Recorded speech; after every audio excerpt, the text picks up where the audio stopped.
You appointed man and to destruction. அப்படின்னா என்னது? மனுஷன் அழிவுக்குரியவனாக மாறி அப்படின்னு சொல்லி மனுஷன் அழிவுக்குரியவன் என்று அங்கே சொல்லப்பட்டிருக்கிறது. நிர்த்தூளி ஆக்கி என்ற வார்த்தைனா என்னது? அழிவுக்குரிய மனுஷனாக இருக்கிறோம் நாங்கள் உங்கள் கோபத்தினால இப்படி மாறி போயிட்டோன்ட்டு இப்போ அங்கே மோசே சொல்கிறார். 90ஆம் சங்கீதத்தை எழுதுனது யார்? மோசே எழுதுனது. இப்போது ஒரு சங்கீதத்தில் யார் எழுதுனதுன்னு பேரை போட்டுட்டு அடுத்த சங்கீதத்தில் யார் எழுதுனதுன்னு பேர் இல்லைன்னா, இப்போது 90ஆம் சங்கீதத்தில் மோசேன்னு போட்டு 91ஆம் சங்கீதத்தில் பேர் இல்லைன்னா 91ஆம் சங்கீதத்தையும் எழுதுனது யார் தான்? மோசே தான். மோசே எழுதுனது என்னது? 90ஆம் சங்கீதம் 91ஆம் சங்கீதம். அந்த 90ஆம் சங்கீதத்தில் மோசே சொல்கிறார், உம்முடைய கோபத்தினாலே எங்கள் நாட்கள் எல்லாம் குறைந்து, ஆண்டவரே நீர் எங்கள் நாட்களை எப்படி ஆக்கிவிட்டீர்? எங்கள் நாட்கள் என்னது? எங்கள் ஆயுசு காலம் 70 வருஷமாக இருந்தாலும் 80 வருஷமாக இருந்தாலும் அதில் மிகுதியானது வருத்தமும் சஞ்சலமேன்னு சொல்லிட்டு சொல்லப்பட்டிருக்கிறது. பலத்தின் மிகுதியால் 80 வருஷம்னு சொல்லி. தேவனுடைய கோபத்தினால் ஆண்டவர் மனுஷனுக்கு கொடுக்கப்பட்ட வயசு 70 வயசு இல்லை 80 வயசு. ஆனால் ஆண்டவர் மனுஷனுக்கு கொடுத்த வயது எத்தனை தெரியுமா? 120 வருஷத்தை ஆண்டவர் மனுஷனுக்கு கொடுத்தார். அது எங்கே இருக்குது? ஆதியாகம புஸ்தகம் 6ஆம் அதிகாரம் 3ஆம் வசனத்தில் இருக்கிறது. ஆதியாகமம் 6:3 போட்டிருக்குது. என் ஆவி மனுஷனோடு என்றென்றைக்கு போராடுவதில்லை, அவன் மாம்சந்தானே, அவன் இருக்க போகிற நாட்கள் 120 வருஷம்.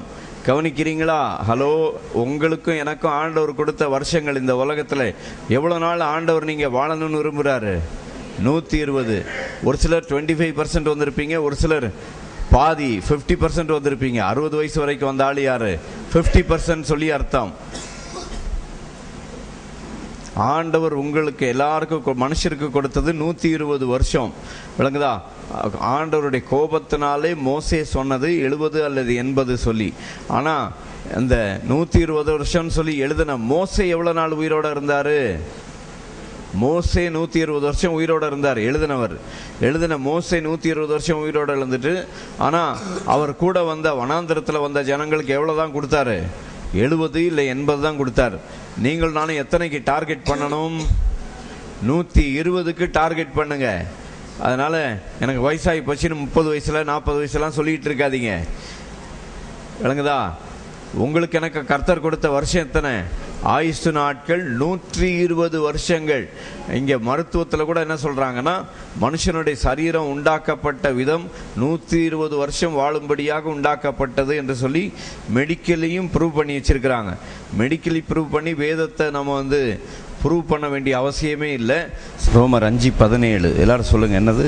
அல்லாமலும் ஒருவனுடைய மீறுதலினாலே அந்த ஒருவன் மூலமாய் மரணம் ஆண்டு கொண்டிருக்க கிருபையின் பரிபூரணத்தையும் நீதியாகிய ஈவின் பரிபூரணத்தையும் பெறுகிறவர்கள் இயேசு கிறிஸ்து என்னும் ஒருவராலே ஜீவனை அடைந்து பலனடைந்து சுகமடைந்து ஐஸ்வர்யம் அடைந்து என்ன செய்வார்கள்? ஆளுவார்கள் என்பது அதிக நிச்சயமாமே. நான் என்ன கேட்க போகிறேன் இப்போ, கவனிக்கிறீங்களா? கொஞ்சம் கவனமாக கேளுங்க. இதெல்லாம் சொல்லிக் கொடுக்க யாரும் ஆள் கிடையாது, உலகத்திலே ஆள் கிடையாது. கர்த்தர் கிருபையாக என்ன தெரிந்து கொண்டிருக்கிறார், சொல்லிக்கிட்டு இருக்கிறேன். இல்லைங்கதா? இதை கொஞ்சம் தள்ளிக்கிடுங்க, அப்படி கிட்டவா. இப்போது ஆதாம், இப்போ நம்ம பிரதர் கேப்ரியல் இருக்கிறார், சரியா? ஆதாம்னால என்ன வந்துச்சுன்னு கேட்டால் என்ன சொல்லுவார்? இங்கே தலையை காட்டுவார், அப்புறம் கண்ணாடி, அப்புறம் வயசாகி போகிற பிரச்சனை, அப்புறம் குள்ளமாக பறந்துட்டுது. அவர் சொல்கிறத கேட்டு கேட்டு இப்போ ஜனங்க சொல்ல ஆரம்பிச்சிட்டாங்க. அவர் என்ன சொல்கிறாரு? ஆதாம் பாவம் செய்யலைன்னா இவர் என்ன செஞ்சிருப்பாராம்? குள்ளமாக பறந்துருக்க மாட்டாருன்னு சொல்கிறாரு. இப்போது நான் ஒரு கேள்வி கேட்குறேன், கவனிங்க. ஆதாம் பாவம் செஞ்சான்னு சொல்லி ஆதாம சொல்கிறீங்களே, இப்போ நம்ம பிரதர் கேப்ரியல் பாவமே செய்யலை பிறந்ததுலேருந்து. கவனிக்கிறீங்களா? இப்போ ஒரு பாவம் கூட இவர் செய்யலைங்க, ஒரு பாவம் கூட செய்யலை. அப்போது இந்த தலைமுடி வெள்ளை முடியாக மாறாமல் இருக்குமா? இப்போ பாவமே செய்யலை. அப்போ கண்ணாடி போடுற பிரச்சனை வருமா வராதா? நீங்கள் சத்தமாக சொன்னாதான் என் மைக்கு வழியே தான் சத்தம் போகணும் வெளியே. வரும் இல்லையா? இப்போ இவர் பாவமே செய்யலனாலும் கண்ணாடி போடுற பிரச்சனை, வயசாகி போகிற பிரச்சனை, இது எல்லாமே வருது. இது நியாயமா? ஏங்க, நீங்கள் பாவம் செய்யலைங்க. நீங்கள் பாவம் செஞ்சதுனால உங்களுக்கு கண்ணாடி போடுற பிரச்சனையோ வயசாகி போகிற பிரச்சனையோ வரல. யாரால வந்துச்சு? ஆதாம் சாத்தானுக்கு கீழ்ப்படிஞ்சதுனால வந்தது. அதனால இயேசு கிறிஸ்து என்ன பண்ணாரு? அந்த எல்லாத்தையும் தம்மீது ஏற்றுக்கொண்டு நம்மை ஆதாமின் சாபத்திற்கு, பாவத்திற்கு, எல்லாவற்றுக்கும் கர்த்தர் நம்ம என்ன செய்து விட்டார்? நீங்களாக்கி விட்டார். என்னுடைய செய்தி குறிப்புக்கு ஒரு வசனத்தை படிச்சிடுறீங்களா? படிங்க. எஸ்ரா புஸ்தகம், எஸ்ரா 6:10 படிங்க. எருசலேமில் இருக்கிற ஆசாரியர்கள் பரலோகத்தின் தேவனுக்கு சுகந்த வாசனையான பலிகளை செலுத்தி, பரலோகத்தின் தேவனுக்கு சுகந்த வாசனையான பலிகளை செலுத்தி, பழைய ஏற்பாடுல 596 பக்கத்தில் இருக்குது. எஸ்ரா 6:10. பரலோகத்தின் தேவனுக்கு சுகந்த வாசனையான பலி யாரு? எபேசியர் 5:2 என்ன போட்டிருக்குது? சுகந்த வாசனையான பலி யாருன்னு சொல்லி எபேசியர் 5:2 போட்டிருக்கு. படிங்க. கிறிஸ்து நமக்காக தம்மை தேவனுக்கு சுகந்த வாசனையான காணிக்கையாகவும் பலியாகவும் ஒப்பு கொடுத்து, ரைட், போதும். குறிப்பு கிறிஸ்து தம்மை தேவனுக்கு சுகந்த வாசனையான காணிக்கையாக பலியாக ஒப்பு கொடுத்தது. இந்த இடத்துல எஸ்ரா புஸ்தகத்தில் ராஜா சொல்றான். என்ன சொல்றான்? பரலோகத்தின் தேவனுக்கு சுகந்த வாசனையான பலியும் என்ன செய்ய? காணிக்கையும் செலுத்து. எதுக்காக பலி செலுத்து? பலினா இயேசு நமக்காக மரித்து உயிர்த்தெழுந்தாரு, அதை பத்தி சொல்லிட்டு இருக்கிறேன். எதுக்காக பலி செலுத்தணும்னு ஒரு ராஜா சொல்றான் இங்க எஸ்ரால. எதுக்காக சொல்றான்? ராஜாவுக்கும் அவன் குமாரருக்கும் என்ன உண்டாகிறதுக்கு? தீர்க்க ஆயுசு உண்டாகிறதுக்கு. கவனிச்சிங்களா? அப்போ ஆதாம் பாவம் செஞ்சதுனால என்ன வந்தது? வயசாகி போகிற பிரச்சனை வந்து, நோய் வந்து, எல்லா இந்த உலகத்தில் பிறக்கிற குழந்தையிலேருந்து எல்லாருமே பிறந்த அன்னையிலேருந்து சண்டை போடுறாங்க. எதுக்கு சண்டை போடுறாங்க? மரணத்துக்கு விரோதமாக சண்டை போடுறாங்க இல்லையா? Every one who is born in this earth is fighting against death. செத்து போயிட போகிறாங்கன்னுட்டு குழந்தை பிறந்ததுலேருந்து என்ன செய்கிறாங்க? சாகக்கூடாதுன்னு சொல்லிட்டு எல்லாருமே மரணத்துக்கு தான் என்ன செய்கிறாங்க? போராடுறாங்க. போராடுறீங்க தானே எல்லாருமே? ஒரு சின்ன பிரச்சனை வந்துட்டா உடனே பயம் வந்துடுது. என்ன பயம் வருது? செத்து போயிட போறாங்களான்னு பயம் வந்து மரணத்தோடு எல்லாரும் போராடுகிறார்கள். இப்போ இங்க வேதத்துல பார்க்கிறோம், அந்த மரணத்தை இயேசு, நாம் அனுபவிக்க வேண்டிய, நாம் ருசி பார்க்க வேண்டிய மரணத்தை வானத்தையும் பூமியும் உடையவராகிய உண்டாக்கின தேவாதி தேவன் அந்த மரணத்தை ருசி பார்த்து உங்களையும் என்னையும் அந்த மரணத்திற்கு நம்மை நீங்களாக்கி விட்டார். மரணத்துக்கு நம்மை நீங்களாக்கிட்டார்னா உங்க எத்தனை பேருக்கு புரிஞ்சுதோ புரியலையோ அதை புரியுற மாதிரி இப்போ சொல்றேன். கவனிங்க. இப்போ ஆதாம் பாவம் செஞ்ச பொழுது, கவனிக்கிறீங்களா? ஆதாம் பாவம் செஞ்ச உடனே மரிச்சானா? மரிக்கலையா? புசிக்கும் நாளிலே என்ன செய்வாய்? சாகவே செய்வாய். இப்போ அந்த கனியை பறிச்சு ஏவாள் ஆதாமுக்கு கொடுத்த உடனே ஆதாம் செத்தானா? சாகலையா? எங்க செத்தான்? உயிரோட தானே இருந்தான். எப்போ செத்தான் அவன் செத்தான். ஆமா, எப்படி செத்தான்? அதை விளக்கிறதுக்காக தான் அந்த கேள்வி கேட்டேன். ஆதாம் எப்படி மரிச்சான்? எந்த புசிக்கக்கூடாதுன்னு சொன்ன கனியை புசிச்ச உடனே அந்த நொடியிலே தேவனை விட்டு பிரிக்கப்பட்டான். அதுக்கு பேர் தான் என்னது? ஆவிக்குரிய மரணம் என்று பேர். புசிக்காதேன்னு சொன்னதை புசிச்சதுனால முதல்ல என்ன வந்துச்சு? ஆவிக்குரிய மரணம் வந்துச்சு. இப்போ நான் அடுத்த கேள்வி கேட்க, கொஞ்சம் கவனமா கேளுங்க. இப்போ ஆதாம் புசிக்கக்கூடாத கனியை புசிச்ச உடனே என்ன வந்துச்சு? மரணம், ஆவிக்குரிய மரணம் வந்துச்சு. இன்னைக்கு நீங்க புசிக்க இயேசுவை ஏற்றுக்கிட்ட விசுவாசி, இப்போ இவர் இயேசுவை ஏற்றுக்கிட்டாரு. பாவியா கோதண்டபாணியா பிறந்தவர் பரிசுத்தவானா நீதிமானா கேப்ரியலா மாறிட்டாரு. இப்போ இவர் ஞானஸ்நானம் பெற்று அபிஷேகம் பெற்று எல்லாம் சபையில் வந்து முன்னால் நின்று அக்னியா பாடுறாரு. எல்லாம் சபையில் பெரிய காரியங்கள்லாம் செய்கிறார். இப்போ நீங்கள் பாவம் செஞ்சுருக்கிறீங்களா இல்லையா? ரட்சிக்கப்பட்ட பிறகு பாவம் செஞ்சிருக்கிறார். இப்போ ரட்சிக்கப்பட்ட பிறகு பாவம் செஞ்சா ஆவிக்குரிய மரணம் உண்டா? ஹலோ, கவனிச்சிங்களா? ரட்சிக்கப்பட்டாரு, என்ன பிரதர் இமானுவேல் பாவம் செஞ்சிட்டாரு, ஆவிக்குரிய மரணம் உண்டா இல்லையா? உண்டா இல்லையா? கிடையாதுன்னு சொல்றாரு. ஏன் ஆவிக்குரிய மரணம் இல்லை? இயேசுவை ஏற்றுக்கொண்டவனுக்கு ஆவிக்குரிய மரணம் கிடையாது. சரி நான் சொல்றேன்னு நினைப்பீங்க. வாசித்துறீங்களா வசனத்தை? 5:24 எல்லாருக்கும் தெரிஞ்ச வசனம் நம்முடைய சபையில. என் வசனத்தை கேட்டு என்னை அனுப்பினவரை விசுவாசிக்கிறவனுக்கு நித்திய ஜீவன் உண்டு, அவன் ஆக்கினை தீர்ப்புக்கு. என் வசனத்தை கேட்டு பாவம் செய்யாதவனுக்குன்னு போடல, என்னை அனுப்பினவரை விசுவாசிக்கிறவனுக்கா பாவம் செய்யாதவனுக்கா? தேவன் தம்முடைய ஒரே பேரான குமாரனை விசுவாசிக்கிறவன் எவனவா பாவம் செய்யாதவன் எவனவா? யாருக்குங்க நித்திய ஜீவன் உண்டு? சபை மாத்திருச்சு பாவம் செய்யாதவனுக்கு நித்திய ஜீவன் சொல்லி. இப்ப நான் கேட்ட கேள்வி எத்தனை பேருக்கு தெளிவா விளங்குது? இயேசு ஏத்துக்கிட்டாரு, ஞானஸ்நானம் எடுத்துட்டாரு, பாவம் செஞ்சிட்டாரு. இன்னைக்கு இவர் பாவம் செஞ்ச உடனே தெய்வத்தை விட்டு பிரிக்கப்பட முடியுமா? முடியுமா முடியாதா? அப்படின்னா முடியாதுன்னு சொன்னா இவர் போய் நிறைய பாவம் செஞ்சிருவாரா? இல்ல, கவனிச்சிங்களா? அதாவது தெய்வத்தை விட்டு இவர் பிரிக்க முடியாதுன்னு சொன்னா இவர் போய் நிறைய பாவம் செய்வாரு அப்படின்னு அர்த்தம் இல்லை. ஏன்னா இவர் பிறந்ததுலேருந்து சாகிற வரைக்குள்ள இயேசுக்கு இவர் ஒரு 30 வயசுல ஆண்டவர் இயேசுவை ஏத்துக்கிட்டாருன்னா இவர் 30 வயசு வரைக்கும் செஞ்ச பாவத்துக்குரிய தண்டனையே இயேசு சிலுவையில சுமக்கல. இயேசு இவர் பிறந்ததுலேருந்து சாகிற வரைக்குள்ள எல்லா பாவத்தையும் சிலுவையில் என்ன செய்து விட்டார்? சுமந்து தீர்த்து விட்டார். அது எப்படி இன்னும் உங்களுக்கு விளக்கம்னா, இயேசு சிலுவை சுமந்தப்ப நீங்களும் நானும் என்ன செய்யல? பிறக்கவே இல்லை. அப்போ இயேசு சிலுவை சுமந்தப்போ நம்முடைய எல்லா பாவமே எப்படி இருந்துச்சு?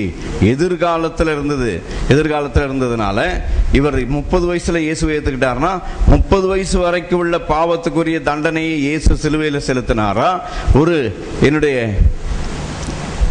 நண்பர் ஒருத்தர், அந்த பையன் சின்ன வயசுல இருந்து தெரியும் எனக்கு. அந்த பையன் இப்ப ஸ்டான்லியில ஒரு பெரிய அவர் டாக்டர். அவர் செத்தவங்களை ரெசசியேட் பண்ற அளவுக்கு நிறைய படிச்சு டாக்டர் ஆயிட்டான்.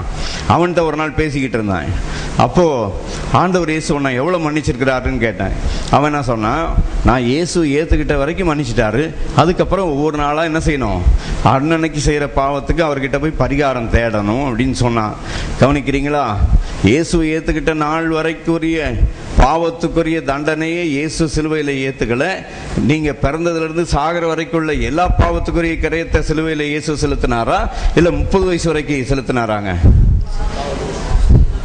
இயேசு நீங்கள் தானே பிறக்கிறதுக்கு முன்னாலே உங்க கடந்த கால, நிகழ்காலம், எதிர்காலம் எல்லா பாவத்திற்குரிய கரையத்தை இயேசு என்ன செஞ்சிட்டாரு? சிலுவையிலே சுமந்து தீர்த்து விட்டார். ஏன்னா சுவிசேஷம் என்பது பாவத்தை வெளிப்படுத்துகிறது கிடையாது. படிச்சிருங்களேன், ரோமர் 1, கிறிஸ்துவின் சுவிசேஷத்தை குறித்து நான் மீட்கப்படேன் 1:16 படிக்கிறாங்க. முன்பு யூதரிலும் பின்பு கிரேக்கரிலும் விசுவாசிக்கிறவன் எவனோ அவனுக்கு நீதி உண்டாகும்படிக்கு அது தேவபலனா இருக்கிறது. விசுவாசத்தினால் நீதிமான் பிழைப்பான் என்று எழுதியிருக்கிறபடி விசுவாசத்தினால் உண்டாகும். எங்க விசுவாசத்தினால் உண்டானது நல்ல பேண்ட் சட்டை, நல்ல வீடு, கோட்டு சூட் இல்ல. விசுவாசத்தினால உண்டானது என்னது? சொல்லுங்க. விசுவாசத்தினால என்ன உண்டானது? என்னது? நல்ல ஆஸ்தி அந்தஸ்து இல்ல. விசுவாசத்தினால் உண்டானது என்னது? விசுவாசத்தினால் உண்டாகும் தேவநீதி. விசுவாசத்திற்கென்று அந்த சுவிசேஷத்தினால் வெளிப்படுத்தப்படுகிறது. சுவிசேஷத்தினால் வெளிப்படுத்தப்பட்டது தேவநீதி. மறுபடி சொல்றேன் கேளுங்க. The gospel did not reveal the sinfulness of man, but the gospel did reveal the righteousness of God. சுவிசேஷம் என்பது தேவனுடைய நீதியை வெளிப்படுத்தினது. ஆனா தேவ நீதி தெரியாமலே நம்ம ரட்சிக்கப்பட்டது ஒரு பெரிய ஒரு கிருபை. தேவ நீதினா என்னதுங்க? Righteousness of God. தமிழ்ல அதுக்கு சரியான வார்த்தை இல்லை, நீதின்றது சரியான வார்த்தை இல்லை. ஆனா இங்கிலீஷ்ல கொஞ்சம் புரியுது ஓரளவுக்கு. ஆங்கிலம் தெரியாதவர்களுக்காக நான் வருத்தப்படுகிறேன். ஏன்னா அது ரைச்சியஸ்னஸ் தெரியாம கிறிஸ்துவிடத்துல நம்ம வந்ததே பெரிய காரியம். ஆனா ரைச்சியஸ்னஸ் இந்த நீதியை தேடிதான் இந்த பலவிதமான பரிசுத்தவான்கள் எல்லாரும், உலகத்துல இருக்கிற மனுஷர் எல்லாரும் எதை தேடுறாங்க? ஆண்டவருக்கு முன்னால ரைட் ஸ்டாண்டிங் தான் நமக்கு பிரீச் பண்ணாங்க. ஆனா you are already right with காட்னு யாரும் சொல்லி கொடுக்கல. இயேசு ஏத்துக்கிட்ட உடனே நீங்க என்னவா மாறிட்டீங்க? You become right with God. இயேசுவை ஏத்துக்கிட்ட உடனே you become right with God. Right with காட்னா you became right with God for everlasting. நித்திய நீதியை உங்களுக்கு எனக்கு கர்த்தர் கொடுத்தார் சொல்லி இருக்குது. இன்ஸ்டால்மெண்ட்ல ஆண்டவர் உங்க பாவத்தை என்ன செய்யல? மன்னிக்கல. அதுக்கு ஒரு உதாரணத்தை நான் சொல்றேன். ஏன்னா அந்த உதாரணத்தை சொன்னா உங்களுக்கு புரியும். நம்ம ஐயா இப்ப இங்க நிக்கிறாரு. நான் பொதுவா ஒரு 12 மணிக்கு பிரேயரை முடிக்கிறேன்னு வச்சுங்களேன். நான் இன்னைக்கு கொஞ்ச நேரம் இழுத்துட்டேன்னு வச்சுங்க, இவர் என்ன பண்ணிட்டாரு, நல்ல மனுஷன் தான், என்ன பண்ணிட்டாரு, வெளியே போய் ஆச்சு அப்புச்சான் சத்தம் போட்டுட்டாரு. எப்போ 12 வெளியே போய் நின்றுட்டு, இந்த மனுஷன் எப்போ பாரு சும்மா வாயாடி மாதிரி பேசிட்டே இருப்பான்னு சொல்லி வெளியே நின்று திட்டாரு. 12 12:30 மணிக்கு இவர் செத்து போயிட்டாரு. அந்த பாவத்தை இவர் அறிக்கை செய்யல. ஹலோ, கவனிக்கிறீங்களா? இவர் என்ன செய்யல, அந்த பாவத்தை அறிக்கை செய்யல. இப்ப இவர் செத்து போனா பரலோகம் போவாரா, போக மாட்டாரா? இவர் அறிக்கை செய்கிறதுனாலேயோ செய்யாததுனாலேயோ இவருக்கு பரலோகம் நரகம் என்பது கிடையாது. பரலோகம் என்பது எப்படி கிடைச்சது? தேவன் தம்முடைய ஒரே பேரான குமாரனை விசுவாசிக்கிறவன் எவனோ அவனுக்கு என்ன உண்டு? நித்திய ஜீவன் உண்டு. இன்னைக்கு ரட்சிக்கப்பட்டு நாளைக்கு உன் ரட்சிப்பு கெட்டு போகின்ற சுவிசேஷத்தை சொல்றதுக்கு இயேசு கல்வாரி சிலுவையில குப்பை வேலை செய்யல, குப்பையா மறிச்சு உயிரோட எழும்பல. நீங்க ரட்சிப்பு வந்து இன்னைக்கு ரட்சிக்கப்பட்டு உன் ரட்சிப்பு நாளை கெட்டு போகும் நீ சொன்னீங்கன்னா, இயேசு சிலுவையில செஞ்ச புண்ணியத்தை நீ கோழி முட்டை ஆக்குறன்னு அர்த்தம். இயேசு கிறிஸ்து சிலுவையில செஞ்ச புண்ணியம், இயேசு மரித்த நாளுக்கு பிறகு இயேசுவை ஏற்றுக்கொண்டவங்களுக்காக அவர் மரித்து உயிரோடு எழும்பல. இயேசு சிலுவையில செஞ்ச புண்ணியம் எதுக்காக தெரியுமா? வாசிங்க பார்க்கலாம். எபிரேயர் 9:15 படிங்க. இயேசு உலகத்துல மரித்து உயிர்த்தெழுந்தது, ஆதாமிலிருந்து இயேசு மரித்த நாள் வரையிலும் யாரெல்லாம் பலி செலுத்தினார்களோ அத்தனை பேருக்கும் இயேசு என்ன செய்தார்? மரித்து உயிர்த்தெழுந்தார். படிங்க 9:15.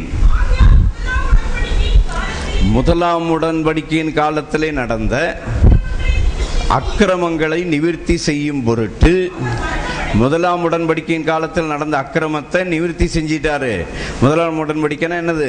ஆதாமிலிருந்து இயேசு சிலுவையில் மரிக்கும் வரைக்கும் யாரெல்லாம் பலி செலுத்தினார்களோ அந்த முதல் உடன்படிக்கைக்கு உட்பட்ட எல்லாருமே என்ன செய்து விட்டார்கள்? அவர் மரணம் அடைந்து அழைக்கப்பட்டவர்கள் வாக்கு தத்தம் பண்ணப்பட்ட நித்திய சுதந்திரத்தை அடைந்து கொள்வதற்காக அவர் புது உடன்படிக்கையின் மத்தியஸ்தராக இருக்கிறார்னா என்ன நடந்ததுன்னா, இயேசு மரித்து உயிர்த்தெழுந்தப்போ மத்தேயு 27:50 போட்டிருக்குது, இயேசு உயிரோடு எண்ணிச்சப்போ நிறைய பரிசுத்தவான்கள்லாம் உயிரோடு எண்ணிச்சாங்க. யார் அது உயிரோடு எண்ணிச்சாங்க? ஆதாமிலிருந்து அந்த கடைசி மனுஷன் பலி செலுத்தின வரைக்கும் எல்லாரும் உயிரோடு எண்ணிச்சு, இயேசு உயிர்த்தெழுந்த பிறகு அவர்களும் உயிர்த்தெழுந்து மறுபடியும் அவங்க மரித்து அடக்கம் பண்ணப்படலை. இயேசு உயிர்த்தெழுந்து பரலோகம் போனப்போ இவங்க எல்லாரும் சேர்ந்து கூட போயிட்டாங்க. எங்க மிருகத்தின் ரத்தத்தை பலி செலுத்தின பரலோகத்துக்கு போனான்னா, மெய்யான சரீரத்தை பரலோகத்தின் தேவன் நமக்காக மரித்து உயிர்த்தெழுந்து அவருடைய ஜீவனையே கொடுத்தாரு. அந்த ரத்தம் எவ்வளவு அதிகமாய் நம்ம நித்திய ராஜ்யத்தில் கொண்டு போய் சேர்க்கும். அந்த ஆதாம் செஞ்ச பாவத்தினாலே வயசாகி போற பிரச்சனை, நோய்கள், சாபங்கள்லாம் வந்தது. இப்போ இங்க ஒரு ராஜா சொல்றான், இஸ்ரவேல் 6:10, பரலோகத்தின் தேவனுக்கு என்ன செய்யுங்கள்? சுகந்த வாசனையான பலி செலுத்துங்கள். எதுக்காக? ராஜாவுக்கும் அவர் குமாரருக்கும் என்ன உண்டாகும்படிக்கு. உங்களுக்கு தீர்க்காயுசு உண்டானோம்னா என்ன செய்யணும்? என்னங்க செய்யணும்? நிறைய இன்சூரன்ஸ் வாங்கணும், நிறைய டெய்லி ஒரு ஹார்லிக்ஸ், டெய்லி ஒரு ஆப்பிள் சாப்பிடணும் அப்படின்னு சொல்லி பல விதமான மருத்துவத்தை தேடி போறீங்களா? இல்ல உங்களுக்கு தீர்க்காயுசு உண்டாகணும்னா எங்க இருக்குது? தீர்க்காயுசு உண்டாகணும்னா வேதத்துல இருக்குது. என்ன சொல்லி இருக்குது இப்போ வேதத்துல? தீர்க்காயுசு உண்டாகணும்னா பரலோகத்தின் தேவனுக்கு என்ன செய்ய? சுகந்த வாசனையான பலி செலுத்துன்னு சொல்லி சொல்லப்பட்டிருக்கிறது. அப்போ இன்னைக்கு நம்ம ஆடு மாடெல்லாம் பலி செலுத்துறது இல்லை. அதுக்கு பதில் நம்ம என்ன செய்யறோம்? சுகந்த வாசனையான பலி செலுத்தி அப்படின்னு சொல்லி போட்டிருக்குது. சுகந்த வாசனையான பலி செலுத்தி பரலோகத்தின் தேவனுக்கு தீர்க்காயுசு உண்டாக பரலோகத்தின் தேவனுக்கு சுகந்த வாசனையான பலி செலுத்தின்னு சொல்லி போட்டிருக்கு. அதனால நம்ம இன்னைக்கு ஆடையும் மாடையும் பலி செலுத்துறது இல்லை. அதுக்கு பதில் இயேசு சொன்னார், என்னை நினைவு கூறும்படி இதை செய்யுங்கள் என்றார். எதை செய்ய சொன்னாரு?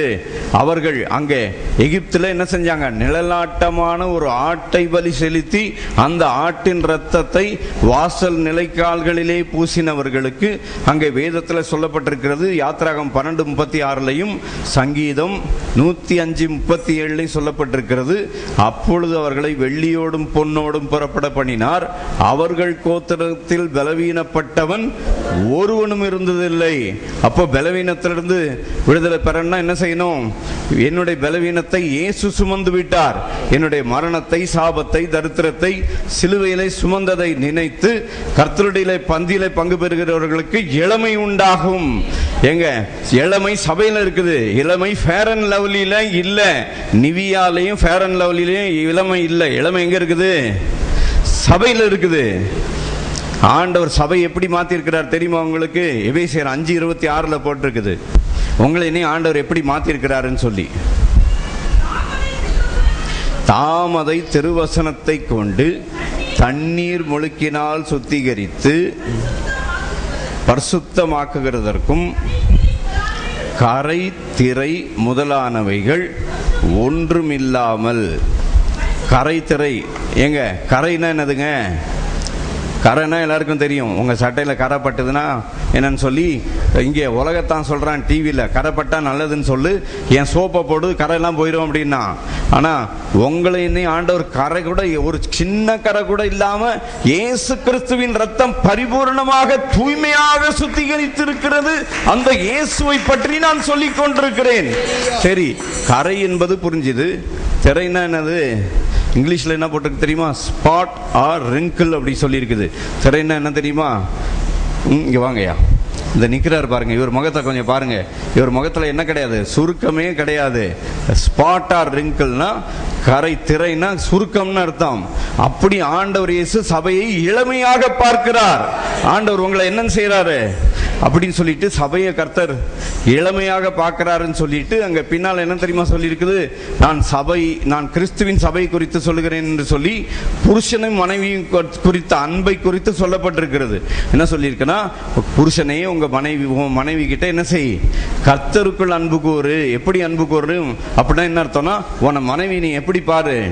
இயேசு சபையை எப்படி பார்க்கிறாரு? கரை இல்லாம பார்க்கிறாரு. இயேசு சபையை என்ன பார்க்கிறாரு? திரை இல்லாம பார்க்கிறாரு. அதனால புருஷனை நீ மனைவியில அன்பு கூறுன்னு நான் பிரசங்கம் பண்ணணுமா?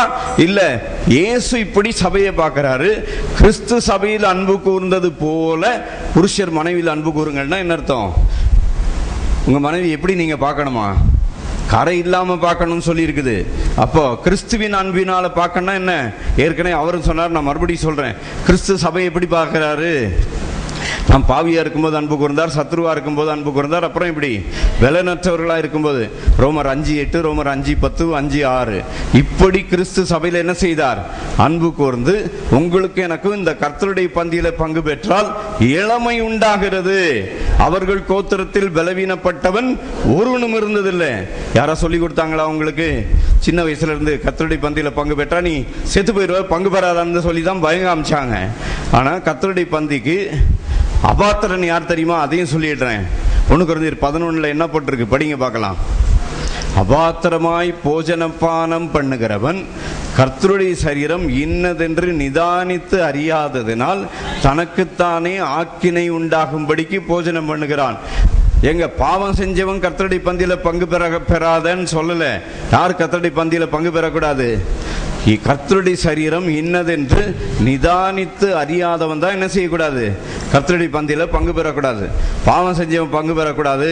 கையில, நான் சின்ன வயசுல இருந்து பெந்தேகோஸ்தே கோயில்ல நான் கேட்டது என்ன தெரியுமா? உன் கையில நெயில் பாலிஷ் போட்டா கர்த்தருடைய பந்தியில பங்கு பெறக்கூடாது. அதுவும் நீ முதல் வாரத்துல வெள்ளப்புடவை கட்டாம வந்துட்டீங்கன்னா கர்த்தருடைய பந்தியில என்ன செய்யக்கூடாது? பங்கு பெறக்கூடாது. அடுத்தது தலையில கத்தையா பூ வச்சுட்டு வந்தா கர்த்தருடைய பந்தியில என்ன செய்யக்கூடாது? பங்கு பெறக்கூடாது. அதுவும் பாஸ்டர் கண்ணுக்கு முன்னால நீங்க வர்ற வழியில ஆட்டோல சண்டை போட்டு வந்துட்டீங்கன்னா என்ன செய்யக்கூடாது? கர்த்தருடைய பந்தியில பங்கு பெறக்கூடாது. தெரியுமா? அந்த பாஸ்டர் வந்து அப்படி தாண்டி போயிடுவாரு, கர்த்தருடைய பந்தி கொடுத்துக்கிட்டே இருக்கிறவர்.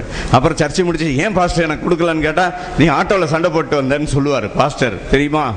ஆனா ஆண்டவர் இயேசு சபையை எப்படி பார்க்கிறாரு? எங்க பாஸ்டர் பார்க்கிறாரு, ஆட்டோக்காரங்கிட்ட சண்டை போட்ட, நீ வெத்தலை பாக்கு போட்ட, உன் கையில மருதாணி வச்சிருக்கிறன்னு பாஸ்டர் பார்க்கிறாரு. கர்த்தர் சபையை எப்படி பார்க்கிறாரு சொல்லுங்க? இப்பதானே படிச்சோம் 5:26. கரை திரை முதலானவைகள் ஒன்றுமில்லாமல் பரிசுத்தமும் பிழையற்றதுமா. உங்களை என்ன ஆண்டவர் எப்படி பார்க்கிறாரு? பிழையே இல்லாம பார்க்கிறாரு. எங்க என்ன பார்த்தா அப்படி சொல்றாருன்னு சொல்றீங்க? ஆமா, உங்களை பார்த்துதான்.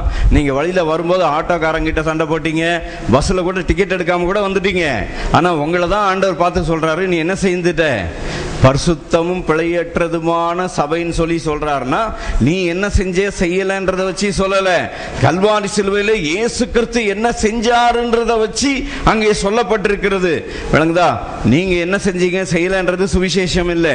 The gospel did reveal the righteousness of God. The gospel did not reveal the sinfulness of man. சுவிசேஷம் என்பது தேவனுடைய நீதியை வெளிப்படுத்தினது. அந்த நீதி உங்களுக்கு எனக்கு எப்படி கிடைச்சது? ரோமர் 3:24 படி இலவசமாய் கிறிஸ்து இயேசுவில் உள்ள மீட்பை கொண்டு நீதிமான்கள் ஆக்கப்படுகிறார்கள். நீதிமான் என்பது இலவசமா கிடைச்சது. ரோமர் 5:17 படி நீதிமான் என்பது எப்படி கிடைச்சது? ஈவா கிடைச்சது. அதனால you have given the right, you have been given the righteousness of God free and it is given as a gift. அந்த நீதியை நிறைவேற்றுறதுக்கு உங்களால முடியுமான்னு நான் கேட்டேன். இப்ப இல்ல, ஒரு 2010லயோ 8லயோ முதல் முறையா ஒரு நாள் உதாரணத்துக்கு கூப்பிட்டு, ஐயா உங்க நீதியை நிறைவேற்ற முடியுமான்னு கேட்டேன். ஆமான்ட்டார். நான் உடனே கேட்டேன், ஐயா நீ இந்தியன் பேங்க்ல தான் வேலை செய்யற, உன் சொந்த உபயோகத்துக்கு ஒரு பேப்பராவது எடுக்காம இருந்தீங்களான்னு கேட்டேன். இல்லைன்ட்டார். சரி, அதில் கூட தப்பிடலாம். ஒருவேளை ஆஃபீஸில் பண்ணனா ஆஃபீஸில் இருந்து எதையுமே சொந்த உபயோகத்துக்கு எடுக்க மாட்டேன்னு நீங்கள் சொல்லி தப்பிடலாம். ஆனால் மாதத்தில் 30 நாள் வேலை செய்கிறதுக்கு சம்பளம் வாங்குறீங்கல்ல, அங்கே உட்காந்து இப்படி கையை டேபிள் மேலே வச்சு உங்கள் மனைவியை ஒரு அரை மணி நேரம் யோசிச்சுருக்கிறீங்களா, இல்லை வீட்டு பிரச்சனையை யோசிக்காமல் இருந்தீங்களா கேட்டேன். முடியுமா உங்களால்? உங்கள் நீதி உங்களால் நிறைவேற்ற முடியுமா? எங்க 5 நிமிஷம் 10 நிமிஷம் உங்க வீட்டு கதை யோசிக்கிறதுக்காக கம்பெனியில் சம்பளம் கொடுக்குறாங்க. உங்க நீதி உங்களால் என்ன செய்ய முடியாது? நிறைவேற்ற முடியாது. அதனாலதான் ஆண்டவர் என்ன செஞ்சாரு? அவருடைய நீதியை உங்களுக்கு எனக்கு என்ன கொடுத்தாரு? இலவசமாக ஈவாக கர்த்தர் தம்முடைய நீதியை உங்களுக்கு எனக்கு அவர் தம்முடைய நீதியை கர்த்தர் இலவசமாய் தந்து விட்டார். அந்த நீதி கொடுத்ததுனால உங்க நீதியை நீங்க நிறைவேற்ற வேண்டிய அவசியமே இல்லை. ஏனென்றால் ரோமர் 3:20 என்ன சொல்லுது? பாவத்தை அறிகிற அறிவு நியாயப்பிரமாணத்தில் வருகிறபடியால் எந்த மனுஷனும் நியாயப்பிரமாணத்தின் கிரியைகளினாலே என்ன ஆகிறது இல்லை, நீ தேவனுக்கு முன்பாக நீதிமான் ஆகிறது இல்லை. அப்ப நியாயப்பிரமாணம் என்ன செய்யும்? பாவத்தை அறிகிற அறிவை தான் கொடுக்கும். பாவத்தை அறிகிற அறிவுனா என்னது? நியாயப்பிரமாணம் ஒரு கண்ணாடி. அந்த கண்ணாடி முன்னால நின்னா கண்ணாடி உங்களை மாத்துமா? கண்ணாடி மாத்தாது. ஆனா இயேசுவை ஏற்றுக்கொண்டால் இயேசு கிறிஸ்து என்ன செய்வார்? உங்களை மாற்றுவார். நான் ஒரு கேள்வி கேட்டேன் முதல்ல, அதெல்லாம் மறந்துடாதீங்க. இயேசுவை ஏற்றுக்கொண்ட உடனே இவர் நிறைய பாவம், அதுக்கப்புறம் பாவம் செய்யாத ஆளு ஒருத்தரும் கிடையாது. இயேசுவை ஏற்றுக்கொண்ட பிறகு பாவம் செஞ்சா ஆவிக்குரிய மரணம் உண்டா? தெய்வத்தை விட்டு நீங்க பிரிக்கப்பட முடியுமான்னு கேட்டேன். ஆனா தெய்வத்தை விட்டு என்ன செய்ய முடியாது? பிரிக்கப்பட முடியாது. இயேசுவை ஏற்றுக்கொண்டவனுக்கு என்ன கிடையாது? ஆவிக்குரிய மரணம் கிடையாது. ஏன் ஆவிக்குரிய மரணம் கிடையாது? இப்ப வாசிங்க, ரோமர் 10:8 படிங்க. அந்த வசனம், மேலும் கிறிஸ்து உங்களில் இருந்தால் சரீரமானது பாவத்தை நிமித்தம் மரித்ததாயும் ஆவியானது நீதி நிமித்தம் ஜீவனுள்ளதாய் இருக்கும். எத்தனை பேருக்கு அது விளங்குது? ஆவியானது நீதி நிமித்தம், your spirit will be alive because of righteousness. விளங்குதா? உங்க ஆவி எதனால ஜீவனுள்ளதாய் இருக்கும்? நீதி நிமித்தம்னா உங்களை பிதா முன்பாக, அங்கே தானியேல் 9:24 சொல்லுகிறது, நித்திய நீதி ஆண்டவர் கொடுத்தார் சொல்லி, அந்த நித்திய நீதி நிமித்தமாக ஆவியானது நீதி நிமித்தம் எப்படி இருக்கும்? ஜீவனுள்ளதா இருக்கும். நீதி நிமித்தம்னா பிதா முன்பாக நிற்கிற தகுதியை இலவசமா ஈவாக, அதை எந்த சக்தியும் என்ன செய்ய முடியாது? மாற்ற முடியாது. நீங்க இப்போ இவர் இயேசுவை ஏத்துக்கிட்டார். இன்னும் உங்களுக்கு புரியுற மாதிரி சொல்லணும்னா, இப்போ இவர் கோதண்டபாணியா பிறந்தப்போ பாவியா இருந்தாரு. இப்ப இயேசுவை ஏத்துக்கிட்டு கேப்ரியலா நீதிமானா ஆயிட்டாரு. இப்ப பாவம் செஞ்சிட்டாரு. இவரு மறுபடி பாவி ஆக முடியுமா? எங்க கோதண்டபாணி கேப்ரியல் ஆயிட்டாரு, பரிசுத்தவான் ஆயிட்டாரு, நீதிமான் ஆயிட்டாரு. பாவம் செஞ்சிட்டாரு. பாவியாக முடியுமா? முடியாதா? பாவம் செஞ்சாருங்க. பாவம் செஞ்சா பாவிதானா இல்லையா? பாவியாக முடியாது இல்லையா? ரைட். இப்ப நீதிமான் ஆயிட்டாரு. நீதிமான் பாவம் செஞ்சிட்டாரு. மறுபடியும் என்ன ஆக முடியாது? பாவியாக முடியாது. ஏன் பாவியாக முடியாது? இவர் பாவியாகன்னா இவர் செத்து போய் இன்னொரு கோதண்டபாணியா பிறந்தார்னா தான் என்ன ஆக முடியும்? பாவியாக முடியும். விளங்குதா? அதனால ஒரு தடவை இயேசுவை ஏத்துக்கிட்டு ஒரு மனுஷன் பரிசுத்தவான் ஆயிட்டான்னா எக்காரணத்தை கொண்டு அவன் ரட்சிப்பை இழக்கவே முடியாது, பாவியாக முடியாது. இயேசு செஞ்ச புண்ணியம் பெருசா, சாத்தான் செஞ்சது பெருசா? முதல் ஆதாம் செஞ்சது பெருசா, இரண்டாம் ஆதாமாகி இயேசு செஞ்சது பெருசா? உங்களுக்கு இன்னும் அது புரியலன்னா என்னன்னு சொல்றேன், கவனிங்க. புரியுற மாதிரி விளக்கி சொல்றேன். சாத்தான் என்ன பண்ணா, சாத்தான் ஆதாம் வழியா என்ன பண்ணிட்டான், இனி பிறக்க போற எல்லாரையுமே பாவத்துல பிறக்க வச்சுட்டான், சாய்ஸே இல்லாம. எத்தனை பேருக்கு அது புரியுது? புரிஞ்சுதுன்னா ஆமேன்னு சொல்லுங்க. புரிஞ்சுதா? சாத்தான் என்ன பண்ணா, ஏவாள் வழியா ஆதாமிட்ட கனியை புசிக்க வச்சு இனி பிறக்க போற மனுஷன் எல்லாரையுமே பாவியா பிறக்க வச்சுட்டான். சாய்ஸே இல்லாம நம்ம பிறக்கும் போதே என்ன செஞ்சோம், பாவத்துல பாவியா பிறந்தோம். விளங்குதா? அதுல சாய்ஸ் இருக்கா? நான் பிசாசை மறுதளிக்கிறேன், நான் ஆதாம மறுதளிக்கிறேன் அப்படின்னு சொல்லிட்டு பாவமே இல்லாம யாரா பிறக்க முடியுமா? ஹலோ, விளங்குதா உங்களுக்கு? பாவமே இல்லாம யாரா பிறக்க முடியுமா? முடியாது இல்லையா? அதே போல ஒரு மனுஷன் இயேசுவை ஏத்துக்கிட்டான்னா அவன் ரட்சிப்பை இழக்கவே முடியாது. சாத்தான் செஞ்சது பெருசா, இயேசு செஞ்சது பெருசா? இயேசு செஞ்சது பெருசுனா அவரை மகிமைப்படுத்துங்க. உங்களுக்கு நித்திய ரட்சிப்பையும் நித்திய நீதியும் கர்த்தர் இலவசமாக ஈவாக தந்து விட்டார். அவருக்கே மகிமை. இப்ப நான் என்னுடைய செய்தியில சொன்ன கருத்து சாராம்சம் எல்லாமே என்னன்னா, இயேசு கிறிஸ்து மரணத்தை சுமந்துட்டாரு, ஆக்கினி தீர்ப்பை சுமந்துட்டாரு. நீங்க மறுபடி பாவியாக போறதில்ல, மறுபடியும் ஆதாமுடைய அந்த மரணத்துல சாபத்துல நீங்க மாட்டப்படுறதில்ல. ஒரு தடவை இயேசுவை ஏத்துக்கிட்டீங்கன்னா ஆவிக்குரிய மரணமும் உங்களுக்கு கிடையாது. அதனால உங்களுக்கு கேரண்டியா தெரியும் நித்திய ஜீவன் உங்களுக்கு நிச்சயமா உண்டுன்னு சொல்லி. அது தெரிஞ்சதுக்கு அப்புறம் உங்க சரீரத்துல நீங்க எதை எதிர்பார்க்கணும்? இளமை எதிர்பாருங்க. அதுக்கப்புறம் எதை எதிர்பார்க்கணும்? ஆதாமுடைய சக்தியை நம்ம என்ன செய்யணும்? எதிர்த்து. எப்படி எதிர்க்கிறோம்? இயேசு சிலுவையிலே செஞ்ச புண்ணியத்தினால எதிர்த்து அந்த மரணத்தை அவரே ஜெயித்து. கவனிக்கிறீங்களா? இப்ப சுவிசேஷத்தை நான் சுருக்கமா கொஞ்சம் சொல்லி தர்றேன், கவனிங்க. அது தெரியலன்னா இன்னும் நீங்க சிலுவை சுமக்கணும். ஆமா, சிலுவை சுமந்து தான் ஆகணும், பாடுபட்டு தான் ஆகணும் நீட்டு சொல்லிட்டு தெரிவிங்க, சுவிசேஷம் தெரியலனா. கவனிக்கிறீங்களா? கலாத்தியர் 2:20 சுருக்கமா மடமட சொல்லிடுறேன். கலாத்தியர் 2:20 பவுல் சொன்னா, கிறிஸ்துவுடனே கூட சிலுவையில், சரி, கிறிஸ்துவுடனே கூட சிலுவையில் அறையப்பட்டேன்னு சொல்லி பவுல் சொல்றாரு. சிலுவையில் அறையப்பட்டது இயேசுவா பவுலா? யாருங்க? இயேசு. அப்ப இயேசு சிலுவையில் அறையப்பட்ட பொழுது பவுல் சொல்றான், அவர் சிலுவையில் அறையப்பட்டு நான் பரப்பட்ட போது நான் தான் சிலுவையில் அறையப்பட்டேன்னு சொல்றான். இயேசு சிலுவையில் அறையப்பட்டாரு, அப்ப நம்ம தான் சிலுவையில் அறையப்பட்டுட்டோம். நீங்க சிலுவையில் அறையப்பட்ட பிறகு சிலுவை சுமக்க முடியுமா? இந்த சிலுவையில் அறையப்பட்ட ஆளை பார்த்து சிலுவையை சுமக்கணும். சிலுவையை சுமப்பாயா, உலகத்தை வெறுப்பாயா. ஏற்கனவே இயேசு சிலுவையில் அறையப்பட்ட பொழுது நான் அவரோடு கூட அறையப்பட்டேன். இந்த ஆளை பிடிச்சி சிலுவையை சுமப்பாயா அப்படின்னா என்ன அர்த்தம்? சிலுவை சுமக்க ரெடியா? டேய், ரெடியாடா நீ? உங்க அம்மா விட்டுருவாங்களா? அப்புறம் சர்ச்சைக்கு கூப்பிட்டு வர மாட்டாங்க.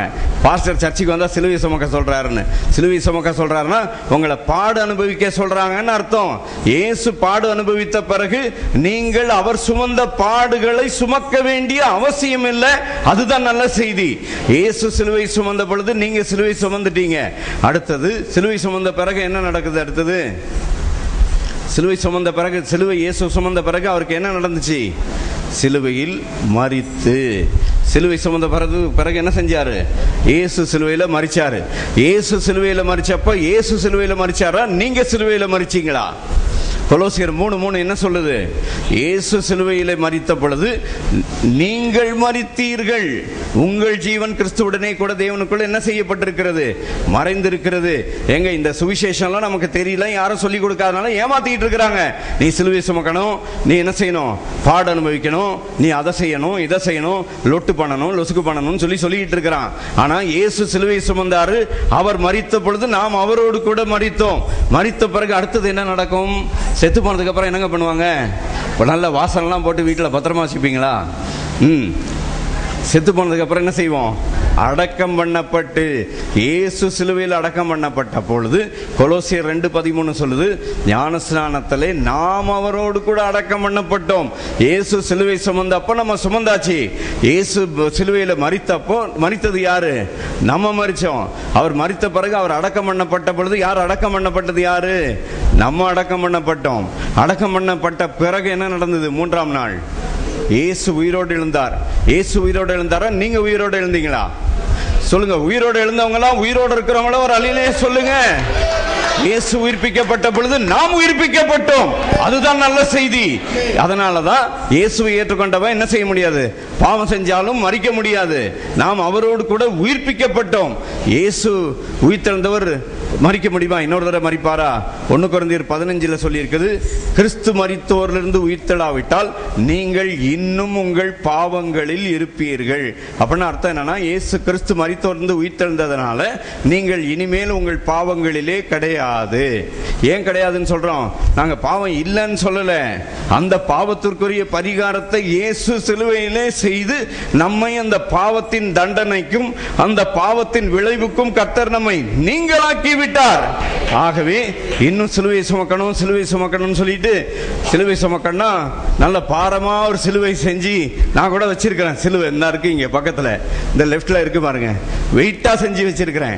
யாரெல்லாம் சிலுவை சுமக்கணும், பாரம் சுமக்கணும், கஷ்டப்படணும்னு நினைக்கிறீங்களோ டச் ஜீசஸ் சர்ச்சுக்கு வாங்க. நல்லா வெயிட்டா, நல்லா இரும்பு, சும்மா லைட்டா இல்ல, அதை தூக்கி பாருங்க. வந்து வெயிட்டா ஒரு சிலுவை செஞ்சு வச்சிருக்கிறேன்.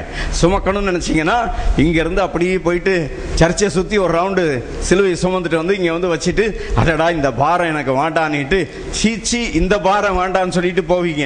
அந்த சீச்சின்னு சொல்ற அந்த பாரத்தை இயேசு கிறிஸ்து சிலுவையிலே சுமந்து விட்டு உங்களையும் என்னையும் அந்த தண்டனைக்கும் ஆக்கினித்திற்கும் நீங்களாக்கி விட்டார். ஆகவே மரணத்தையும் வயசாகி போற பிரச்சனையும் எதிர்பார்க்காம எவ்வளவு நாள் உயிரோடு இருக்க எதிர்பார்க்கணும்? 120 வருஷம். அதுக்காக தான் இவ்வளவு நேரம் சொல்லிட்டு இருக்கிறேன், வேற ஒண்ணும் இல்லை. அங்கே எஸ்ரா 6ஆம் அதிகாரம் 10ஆம் வசனத்தில் சொல்லப்பட்டிருக்கிறது, ராஜாவுக்கும் அவனுடைய குமாரருக்கும் தீர்க்காயுசு உண்டாகும்படிக்கு பரலோகத்தின் தேவனுக்கு சுகந்த வாசனையான பலி செலுத்துறதுக்கு, குறைவில்லாமல் பலி செலுத்துறதுக்கு, அங்கே பலி செலுத்துறதுக்குரிய மிருகத்தையும் ஆடு மாடுகளையும் கொடுங்கன்னு சொல்லி ராஜா சொல்றான். ராஜா உலக பிரகாரமான ஒரு ராஜாவுக்கு தெரியுது, இந்த ஆண்டவருக்கு பலி செலுத்தினா என்ன உண்டாகும்? தீர்க்காயுசும் இளமையும் உண்டாகும் என்று சொல்லி. ஆனா சபைக்கு தெரியல. இயேசு கிறிஸ்து என்னுடைய எல்லா பலவீனத்தையும் சாபத்தையும் வயசாகி போற பிரச்சனையும் சிலுவையிலே சுமந்து தீர்த்து விட்டார்.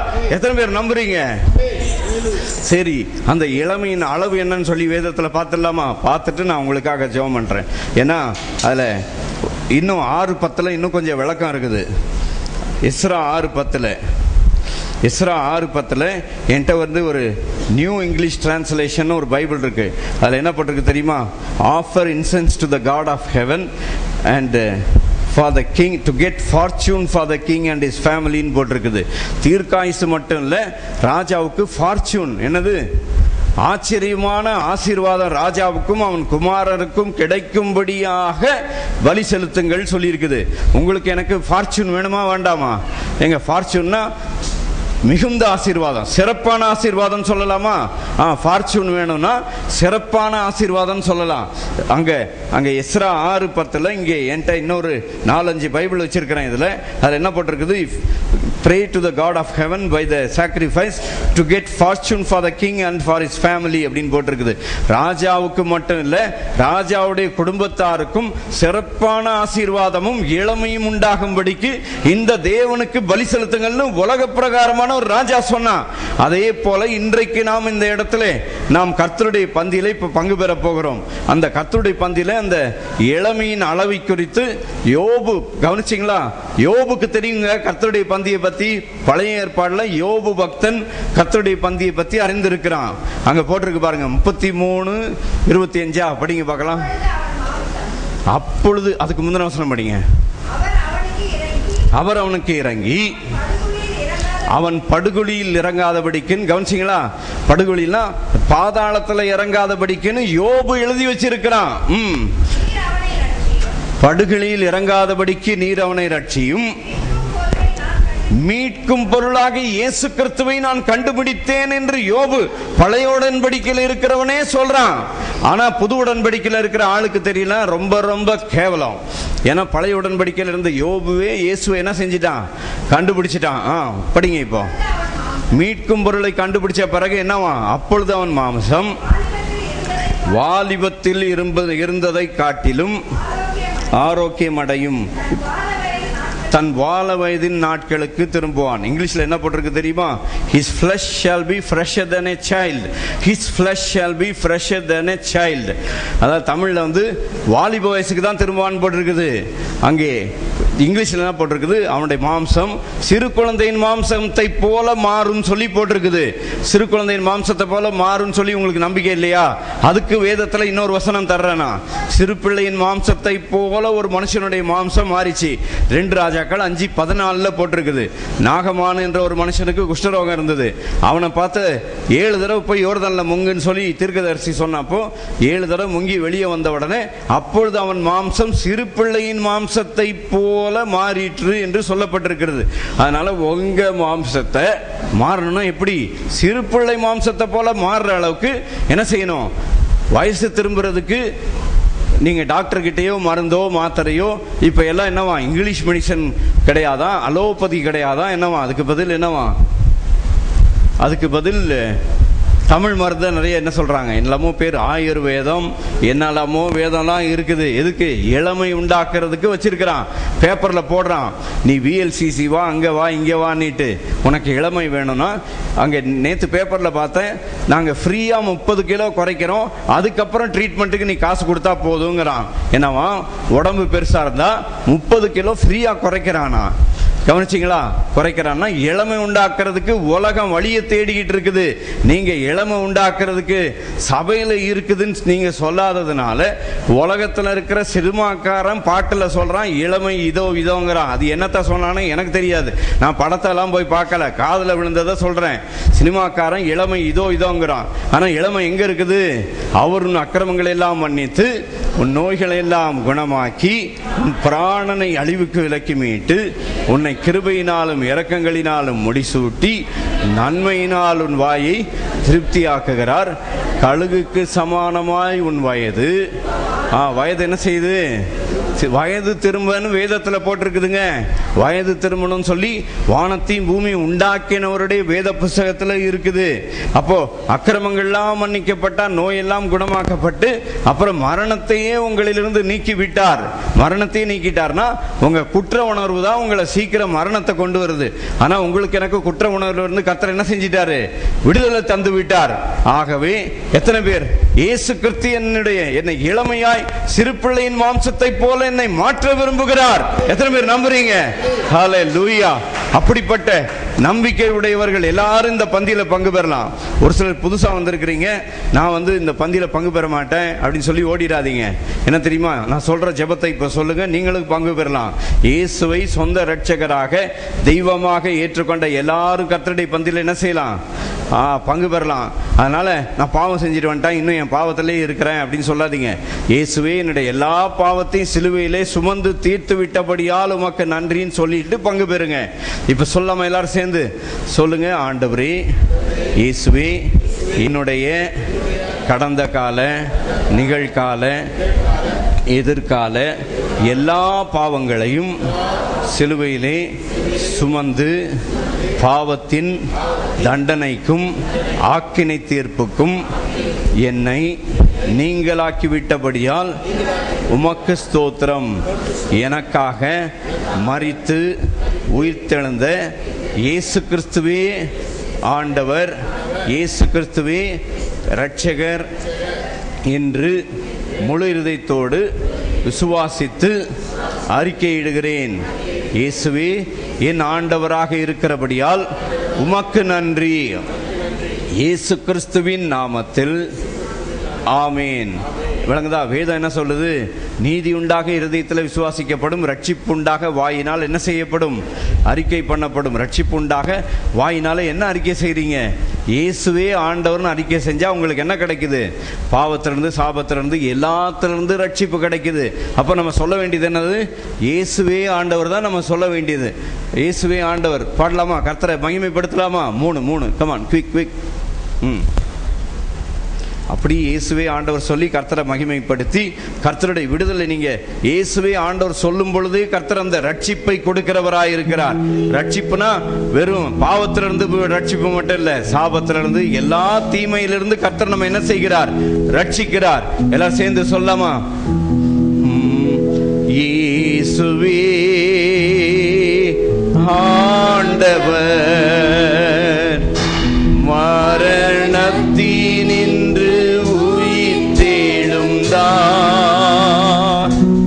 கால்கள் யாவும் முடங்கும், நாவு யாவும் போற்றிடும் அந்த இயேசுவே ஆண்டவர். எல்லாரும் எழுந்து நின்று பாடலாமா? இயேசுவே ஆண்டவர் மரணத்தினின்று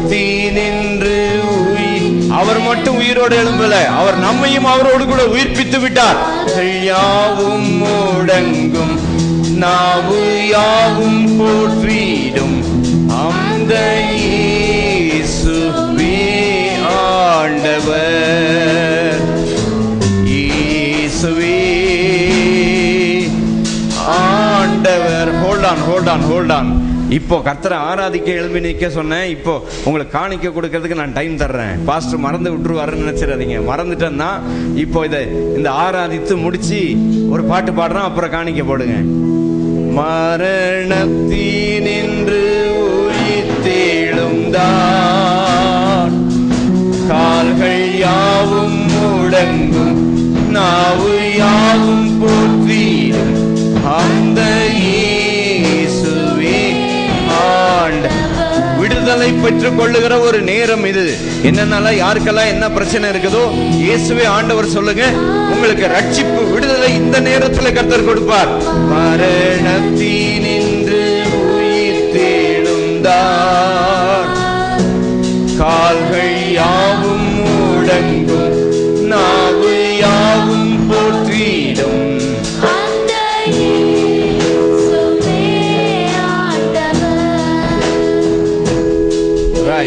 நீதி உண்டாக இருதயத்தில் விசுவாசிக்கப்படும் அர்த்தம் என்னன்னா, பாஸ்டர் கொஞ்சம் வெயிட் பண்ணுங்க, நான் என்ன போய் ஆராய்ச்சி பார்த்து சரி பண்ணிட்டு வர்றேன்னு சொன்னீங்கன்னா உங்க நீதியை தேடிட்டு இருக்கிறீங்க.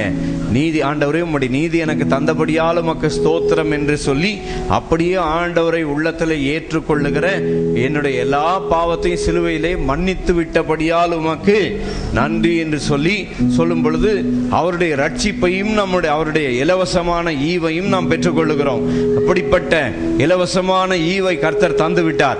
ரைட். இப்போ ஒரு பாடலை பாடும்போது கர்த்தருக்கு நீங்க காணிக்க கொடுக்கலாம். சரியா? அதே மூணு தான்.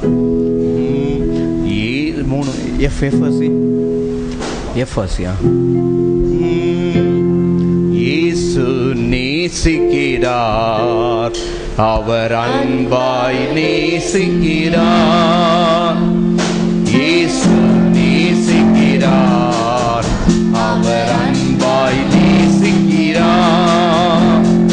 பாவி நான் என்றாலும் தள்ளி விடாமல் பாதுகாக்கின்றார்,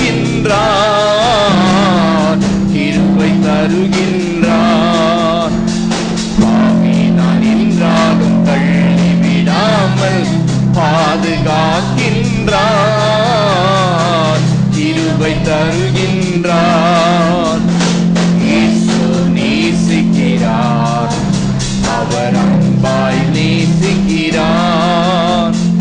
அழைத்தேன் நெருக்கத்திலே, அன்போடு செவி கொடுத்தேன். ஆபத்து காலத்திலே அரணான துணையானார். அழைத்தேன் நெருக்கத்திலே, அன்போடு செவி கொடுத்தேன். ஆபத்து காலத்திலே துணையானார். ஆத்துமத்தில் என்னை முழு மனதுடன் அரவணைத்தாரே, அன்பை அளித்தாரே. ஆத்துமத்தில் என்னை முழு மனதுடன் அரவணைத்தாரே, அன்பை அளித்தாரே. இயேசு நேசிக்கிறார், அவர் அன்பாய் நேசிக்கிறார். இயேசு நேசிக்கிறார், அவர் அன்பாய் நேசிக்கிறார். மாசற்ற தம் உதிரம் எனக்காக சிலுவையிலே மனதார அளித்தவரை மனம் நோக செய்தேனே. மாசற்ற தம் உதிரம் எனக்காக சிலுவையிலே மனதார அளித்தவரை மனம் நோக செய்தேனே. மனசாட்சி தீவினை மன்னித்து வாழ்வினை மாற்றி அமைத்தாரே, மகிழ செய்தாரே. மனசாட்சி தீவினை மன்னித்து வாழ்வினை மாற்றி அமைத்தாரே, மகிழ செய்தாரே. இயேசு நேசிக்கிறார், அவர் அன்பாய் நேசிக்கிறார். இயேசு நேசிக்கிறார், பாவி நான் என்றாலும் தள்ளி விடாமல் பாதுகாக்கின்றார், கிருபை தருகின்றார். பாவி நான் என்றாலும் தள்ளி விடாமல் பாதுகாக்கின்றார்.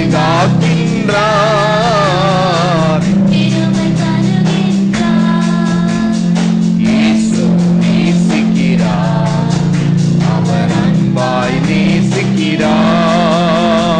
இயேசு நேசிக்கிறார், அவர் அன்பாய் நேசிக்கிறார். ரைட், அப்படியே உட்காருங்க. ஒரு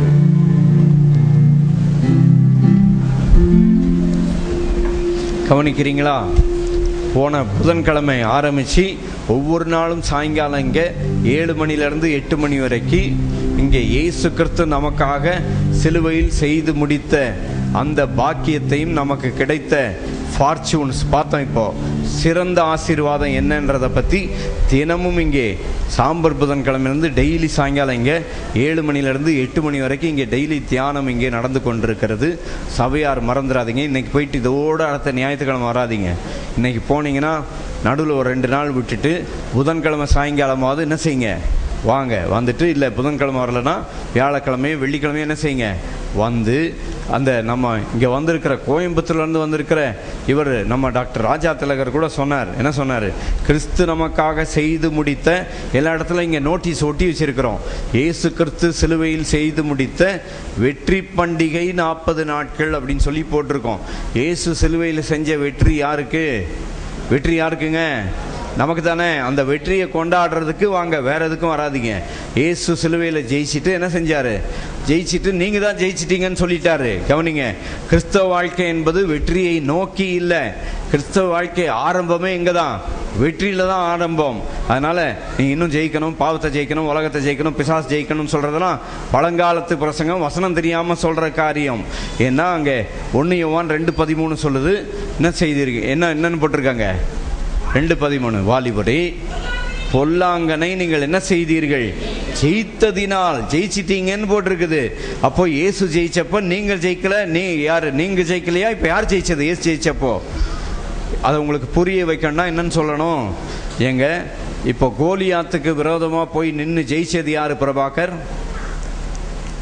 ஜெயிச்சது யாரு? கோலியாத்துக்கு விரோதமாக அங்கே சிரிச்சு அட்டகாசம் பண்ணிட்டு இருக்கானுங்க, தெரியல யாரு? பிரபாகர், ஆனந்த், அப்புறம் ஆகாஷ், இந்த 3 பேர். கோலியாத்தை ஜெயிச்சது யாரு? தாவீது. சரி, இப்ப தாவீது போய் ஜெயிச்சானா இஸ்ரவேல்ல இருக்கிற எல்லா ஜனங்களும் போய் ஜெயிச்சாங்களா? இப்ப தாவீது ஜெயிச்ச ஜெயம் யாருக்குங்க? இஸ்ரவேல் இருக்கு. கோலியாத் ஜெயிச்சானா அந்த ஜெயம் யாருக்கு? பெலிஸ்தியருக்கு. அப்போ தாவீது ஜெயிச்ச ஜெயம் யாருக்கு? இஸ்ரவேலருக்கு. இஸ்ரவேலர் எல்லாரும் போய் சண்டை போட்டாங்களா? சண்டை போடல. அதே போல இயேசு ஜெயித்த ஜெயம் யாருக்கு சொல்லுங்க? இப்போ உங்க சார்பா என் சார்பா உலகத்தில் இருக்கிற ஒவ்வொரு தனிப்பட்ட மனுஷனும் யாரெல்லாம் இயேசுவே ஆண்டவர் சொல்லி உள்ளத்தில் ஏற்றுக்கொண்டார்களோ அத்தனை பேருக்காகவும் அவர் ஜெயித்து அந்த ஜெயத்தை உங்க கையில கொடுத்துட்டாரு.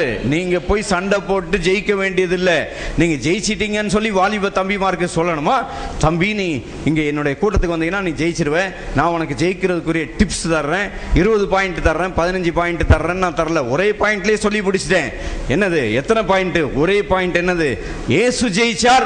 அந்த ஜெயத்துல அவர் அந்த ஜெயத்தை எனக்கு தந்து என்னையும் ஜெயிச்சிட்டேன்னு சொல்லிட்டார். அவர் ஜெயிச்சிட்டு நீ தான் ஜெயிச்சிட்டேன்னு சொன்னார். போட்டிருக்காங்க, திடன் கொள்ளுங்கள் நான் உலகத்தை ஜெயித்தேன்னு சொல்லி இயேசு ஜெயிச்சேன்னு சொல்லிட்டு நீ தான் ஜெயிச்சிட்டேன்னு 1 யோவான் 2:13 போட்டிருக்குது. அதனால ஜெயிக்கணும் ஜெயிக்கணும் ட்ரை பண்ணீங்கன்னா தோத்து தான் போவீங்க. இந்த பைபிள்ல ட்ரை பண்ணுன்ற வார்த்தை கிடையாது. என்ன தெரியுமா? இயேசு எனக்காக செஞ்சு முடிச்சாருன்னு நம்பு, விசுவாசிக்கணும், அவ்வளவுதான். அதை விட்டுட்டு நான் ட்ரை பண்றேன், படிப்படியா போறேன், நான் கொஞ்சம் நீதியா இருக்கிறேன், படிப்படியா போய் நீதிமான ஆறெல்லாம் கிடையாது. இயேசு அவருடைய ரத்தத்தினால சுத்திகரிச்சாருன்னா கொஞ்சம் கொஞ்சமா பரிசுத்தமா ஆகிறேன் இல்ல. இயேசுவின் ரத்தத்தினால சுத்திகரிக்கப்பட்ட அந்த பரிசுத்தத்தின் அளவு எவ்வளவுங்க? இயேசு கிறிஸ்து எவ்வளவு தூய்மையா இருக்கிறாரோ அவ்வளவு தூய்மையாக உங்களை என்னையும் ஆண்டவர் மாற்றி விட்டார். பரிசுத்தவான்களே கர்த்தரை மகிமைப்படுத்துங்க. ஹல்லேலூயா. இன்ஜினியரிங் படிக்கணும், டாக்டர் படிக்கணும், 5 வருஷம் 8 வருஷம் 10 வருஷம் கோட்டை விட்டு விட்டு படிக்கணும், அரியஸ் விட்டு விட்டு படிக்கணும். ஆனா இயேசுநாதர் கிட்ட பரிசுத்தவானா நீதிமானா மாறுறதுக்கு கோட்டை விட்டு விட்டு 10 வருஷம் 5 வருஷம்லாம் படிக்க வேண்டாம். ஒரு நொடியில இயேசு கிறிஸ்து உங்களை என்ன ஆக்கிடுறாரு? பரிசுத்தவானா நீதிமானா மாத்திட்டார்னா மறுபடியும் நீ பாவியாக மாறவே முடியாது எக்காரணத்தை கொண்டும். அப்படியான ஒரு நித்தியமான ஒரு ரட்சிப்பை கொடுத்த ஒரு ஆண்டவரை பற்றி நாம் பார்த்து கொண்டிருக்கிறோம். அது மட்டும் இல்லாமல் அப்பொழுது இந்த கர்த்தருடைய பந்தியில பங்கு பெற்றவர்களை பற்றி சொல்லப்பட்டிருக்கிறது. அப்பொழுது அவர்களை என்ன செய்தார்? வெள்ளியோடும் பொன்னோடும் புறப்பட பண்ணினார். கர்த்தருடைய பந்தியில பங்கு பெற்றா என்னவும் கிடைக்குது? வெள்ளியும் கிடைக்குது, பொன்னும் கிடைக்குது. கர்த்தருடைய பந்தியில பங்கு பெற்றா வெள்ளியும் உண்டு, பொன்னும் உண்டு, ஆஸ்தியும் உண்டு.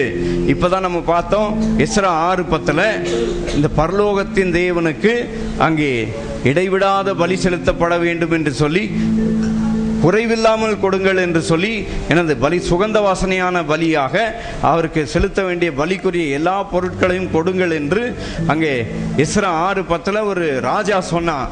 அது நிமித்தமாக என்ன? ராஜாவுக்கு தீர்க்காயுசு உண்டாகவும் ராஜாவுக்கும் அவன் குமாரனுக்கும் ஃபார்ச்சூன் கிடைக்கவும் அப்படி செய்யுங்கள் என்று சொன்னான்.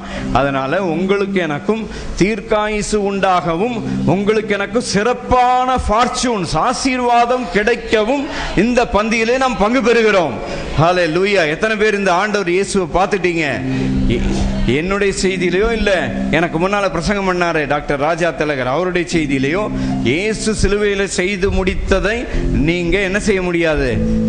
உணராம இருக்கவே முடியாது. அதனால அபாத்திரன் யாரு? கர்த்தருடைய சரீரம் இன்னதென்று நிதானித்து அறியாதவன் தான் அபாத்திரன். நீங்களும் நானும் இப்போ 1 மணி நேரத்துக்கு மேல நிதானித்து அறிஞ்சிருக்கிறோம். என்ன நிதானித்து அறிஞ்சிருக்கிறோம்? என்னுடைய மீறுதல்களுக்காய் அவர் காயப்பட்டு என்னுடைய அக்கிரமங்களுக்காய் இயேசு என்ன செய்யப்பட்டார்? நொறுக்கப்பட்டார் என்று எல்லாரும் இயேசு கிறிஸ்துவை பார்த்ததுனால ஞானஸ்நானம் எடுத்தாதான் கர்த்தருடைய பந்தியில பங்கு பெறணும்னு இந்த பைபிள்ல போடல. இயேசுவை ஏற்றுக்கொண்டவர்கள், இயேசு கிறிஸ்துவை ஆண்டவர் என்று சொல்லி உள்ளத்துல ஏற்றுக்கொண்டு மறுபடியும் பிறந்தவர்கள். ஒரு தடவை இந்த உலகத்துல ஆதாமுக்குள்ள பிறந்தோம், இப்போ இயேசுவை ஏற்றுக்கொண்டு இயேசுவின் பிள்ளையாக மாறி மறுபடியும் பிறந்த எல்லாருமே இந்த பந்தியில என்ன செய்யலாம்? பங்கு பெறலாம். அதுல ஒருத்தரும் விதிவிலக்கு கிடையாது. சிறு பிள்ளைகளும் என்ன செய்யலாம்?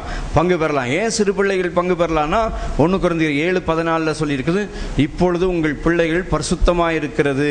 அவிசுவாசியான மனைவி விசுவாசியான புருஷனாலே பரிசுத்தமாக்கப்படுகிறாள். அவிசுவாசியான புருஷனும் விசுவாசியான மனைவியினாலே பரிசுத்தமாக்கப்படுகிறான். இப்பொழுது உங்கள் பிள்ளைகள் பரிசுத்தமாய் இருக்கிறதுன்னு போட்டிருக்கு பைபிள்ல. விளங்குதா? இயேசுவை ஏற்றுக்கொண்ட உங்கள் பிள்ளைகள் எப்படி இருக்கிறார்கள்?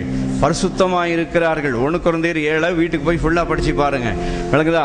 அன்றைக்கு பஸ்கா பலி செலுத்தினப்போ சிறு பிள்ளைகளை கதவுக்கு வெளியே விட்டுட்டாங்களா? வீட்டுக்குள்ளே இருந்தது யாரு? அப்பா, அம்மா, அக்கா, அண்ணா, தம்பி, தங்கச்சி, சிறு குழந்தையிலிருந்து எல்லாருமே வீட்டுக்குள்ளே தான் என்ன செஞ்சாங்க? இருந்தாங்க. குழந்தையை மட்டும் வெளியே விட்டுட்டு கதவு போட்டால் என்ன ஆகும்?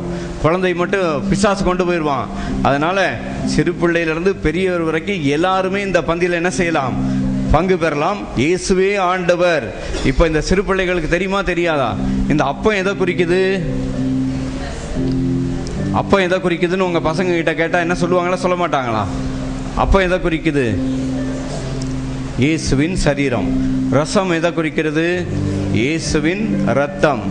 அதை மட்டும் உங்கள் பிள்ளைகளுக்கு சொல்லி கொடுத்துட்டு என்ன செய்யலாம்? நீங்கள் பங்கு பெற வைக்கலாம். அதை சொல்லி கொடுக்குற அறிவு கூட அந்த குழந்தைக்கு இல்லைன்னா என்ன செய்யலாம்? நீங்கள் அவர்கள் சார்பாக நீங்கள் சொல்லி நீங்கள் என்ன செய்யலாம்?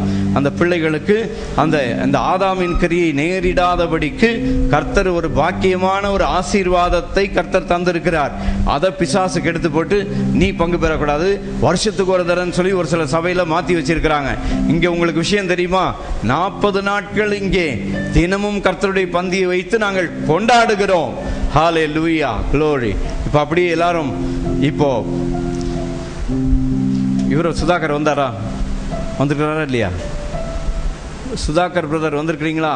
இருக்கீங்களா? இங்கே தெரியல. இல்லை, எதுக்காக கேட்டான்னா என்னுடைய நண்பர் சுதாகர் அவருடைய மனைவி இங்கே வந்து உட்காந்துருக்குறாங்க. இன்னைக்கு போன வாரம் இல்லை, போன வாரத்துக்கு முந்தின வாரம் திடீர்னு ஒரு வெள்ளிக்கிழமை என்கிட்ட கொடுத்தாரு. பாஸ்டர் எனக்கு கல்யாண நாள் அப்படின்னாரு. கல்யாண நாள், சரி தோத்திரம் என்ன செய்யணும்னு கேட்டேன். உங்கள் சபையில் இருக்கிற எல்லாருக்கும் ஆகாரம் கொடுக்கணும் அப்படின்னார். ரைட், நான் கூப்பிடல, அவராக தான் கூப்பிட்டார். கூப்பிட்டு கொடுக்கணும் அப்படின்னு சொன்னார். இன்னைக்கு அவர்கள் கல்யாண நாளுக்கு வந்ததுக்காக கர்த்தருக்கு ஸ்தோத்திரம். இந்த கல்யாண நாளில் என்ன உண்டாக வேண்டும்? இளமை உண்டாக வேண்டும். ஹல்லேலூயா, glory, glory to Jesus, hallelujah. எல்லாரும் சேர்ந்து சொல்லாமா? ரத்தத்தை 3 5 கொடு, ரொம்ப லோவர். ரத்தத்தால் ஜெயம், இயேசு ரத்தத்தால் ஜெயம். சொல்லுங்க, ரத்தத்தால் ஜெயம் இயேசுவே. ஹல்லேலூயா, ஹல்லேலூயா.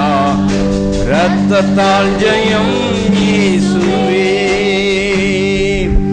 போன முறை நம்ம பிரதர் ராஜா திலகர் இங்கே வந்திருந்தப்போ அவர் வந்து இங்கேருந்து கிளம்பி போயிட்டு அவருடைய கல்யாண நாளை பிறந்த நாள் நினைக்கிறேன், பிறந்த நாள் அன்னைக்கு இங்கே எல்லாருக்கும் நீங்கள் ஆகாரம் கொடுங்கன்னு சொல்லிட்டு ஒரு தடவை அவர் பேரை சொல்லி இங்கே நம்ம ஜெபம் பண்ணி இங்கே எல்லாருக்கும் ஒரு நாள் ஆகாரம் கொடுத்தோம். அன்னைக்கும் இப்படி தான் ஜெபம் பண்ணோம். என்ன ஜெபம் பண்ணோம்? அவருடைய பிறந்த நாளுக்கு கர்த்தர் என்ன உண்டாக்க வேண்டும்? இளமை உண்டாக்க வேண்டும் என்று சொல்லி நம்ம ஜெபம் பண்ணோம் இல்லையா? அதே போல இன்னைக்கு கல்யாண நாள் காண்ற இவங்களுக்கு மட்டும் இல்லை, நம்முடைய சபையார் எல்லாருக்கும் கர்த்தர் இளமை உண்டாக்கத்தக்கதாக நான் உங்களுக்கு ஒப்புவித்ததை கர்த்தரிடத்தில் பெற்றுக்கொண்டேன். இயேசு தாம் காட்டி கொடுக்கப்பட்ட அன்று ராத்திரி ஸ்தோத்திரம் பண்ணி அப்பத்தை பிட்டு, நீங்கள் வாங்கி புசியுங்கள், இது உங்களுக்காக பிற்கப்படுகிற என்னுடைய சரீரமாய் இருக்கிறது என்றார். ஆண்டவரே, எங்களுக்காக பிற்கப்பட்ட உம்முடைய விலையேற பெற்ற சரீரத்திற்காய் உமக்கு ஸ்தோத்திரம் செலுத்துகிறோம். Thank you Lord. எல்லாரும் கர்த்தருடைய சரீரத்தை எல்லாரும் பெற்றுக்கொள்ளுங்கள். இயேசுவே உமக்கு நன்றின்னு சொல்லி பெற்றுக்கொள்ளுங்கள். தேங்க்யூ. இயேசுவை நினைத்து இதில் பங்கு பெற வேண்டும் என்று சொல்லப்பட்டிருக்கிறது. ஆண்டவர் சொன்னார், என்னை நினைவு கூறும்படி இதில் பங்கு பெறுங்கள் என்று சொன்னார். இதை செய்யுங்கள் என்றார். அதனால கர்த்தருடைய பந்தியில இயேசுவை நினைக்கணும். பாவத்தையும் பிசாசையும் உலகத்தை நினைக்கிறது பந்தி இல்லை, இது இயேசுவை நினைத்து ஆசரிக்கிற பந்தி. ஆகவே ஆண்டவர் இயேசுவை நினைத்து இந்த கர்த்தருடைய பந்தியிலே நாம் எல்லாரும் பெற்றுக்கொள்ளுங்கள். Thank you, thank you, thank you. Glory to Jesus. Hallelujah. 2 இயேசுவே கல்வாரியில்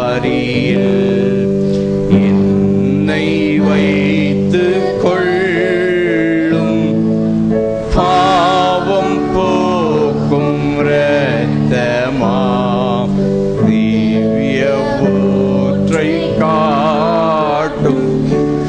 மீட்பரே, மீட்பரே, எம் மேன்மை நீரே, விண்ணகத்தின்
எனக்காய் ஏங்கி நின்றீர்.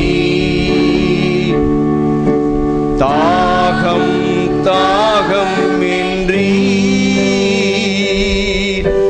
எனக்காய் ஏங்கி நின்றீர். பாவங்கள் சுமந்தீர், பரிகார பலியானீர். என் பாவங்கள் சுமந்தீர், பரிகார பலியானீர். அன்பே கல்வாரி அன்பே, உம்மை பார்க்கையிலே என் உள்ளம் உடையுதப்பா. எல்லாருக்கும் கிடைச்சுதா? யாருக்கா கிடைக்கலன்னா கை வைத்தீங்கன்னா உங்களுக்கு கொண்டு வந்து கொடுக்கலாம். எல்லாருக்கும் கிடைச்சுதா? இந்த கர்த்தருடைய பந்தியில யாருக்கெல்லாம் கடன் பிரச்சனை எல்லாம் இருக்குதோ எல்லாருக்கும் இயேசுவின் நாமத்தில் நல்ல ஃபார்ச்சூன் கிடைக்க எஸ்ரா 6:10 வாசித்தது போல என்னிடத்தில் நிறைய பேர் எழுதியிருக்கிறாங்க, எங்களுக்கு நிறைய இன்னும் பண பிரச்சனை இருக்குதுன்னு சொல்லி. அவர்கள் எல்லாரையும் இந்த பந்தியில நினைக்கிறோம். அது மட்டும் இல்லை, நிறைய பேர் எழுதி கொடுத்துருக்குறாங்க இதுக்காக ஜெபம் பண்ணுங்கன்னு சொல்லி. நிறைய பேர் பலவீனப்பட்ட எல்லாரையும் நாங்கள் ஆண்டவரே நீர் சிலுவையிலே செய்து முடித்த உம்முடைய கிரியைக்குள்ளாக நாங்கள் எல்லா பலவீனத்தோடு இருக்கிற ஜனங்களை உம்மிடத்தில் கொண்டு வருகிறோம். எல்லாருக்கும் கர்த்தர் நாங்கள் இந்த பந்தியில பங்கு பெறுகிறது நிமித்தமாக எங்களிடத்தில் ஜெபிக்க கேட்ட எல்லாருக்கும் பலன் உண்டாகவும் ஃபார்ச்சூன் உண்டாகவும் இயேசு கிறிஸ்துவின் நாமத்திலே நாங்கள் ஜெபித்து, விசேஷமாக இந்த வாரத்திலே திருமண நாளை காண்கிற இந்த குடும்பத்தையும் நினைத்து இந்த கர்த்தருடைய பந்திலே நாங்கள் பங்கு பெறுகிறோம்.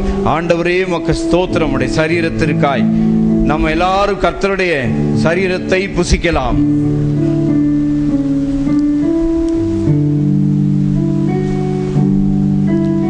போஜனம் பண்ணின பின்பு அந்தபடியே பாத்திரத்தை எடுத்து, இது உங்களுக்காக சிந்தப்படுகிற என்னுடைய இரத்தத்தினாலாகிய புதிய உடன்படிக்கையாயிருக்கிறது என்றார். ஆண்டவரே, எங்களுக்காக சிந்தப்பட்ட உம்முடைய விலையேறப்பெற்ற இரத்தத்திற்காய் நன்றி. நம்ம எல்லாரும் கர்த்தருடைய இரத்தத்தை பெற்றுக்கொள்வோம்.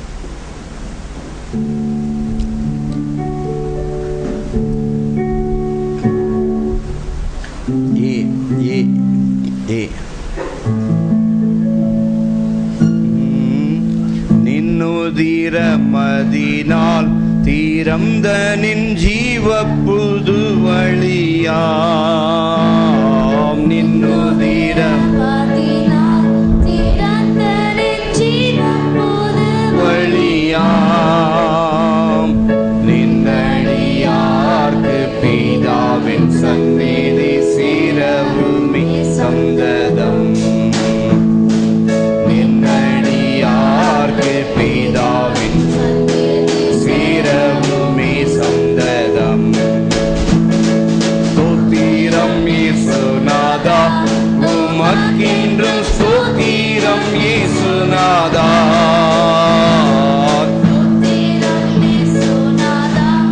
உமக்கென்றும் ஸ்தோத்திரம் இயேசுநாதா. ஸ்தோத்திரம் செய்கின்றோம் நின்னடிய நாமத்தின் ஆதரவில். ஸ்தோத்திரம் செய்கின்றோம் நின்னடிய நாமத்தின் ஆதரவில். இன்றை தினமதிலும் ஒருமித்து கூடவும் நாமத்தினால்,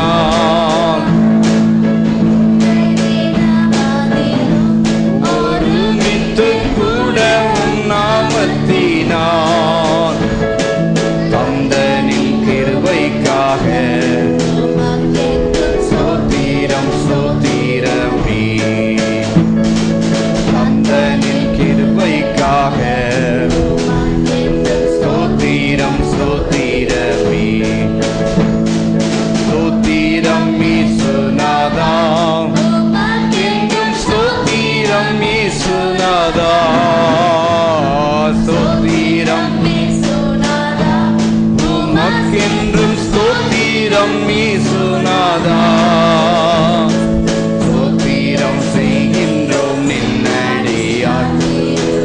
நாமத்தின் ஆதரவில் ஸ்தோத்திரம் செய்கின்றோம் என்னடியார் நாமத்தின் ஆதரவில்.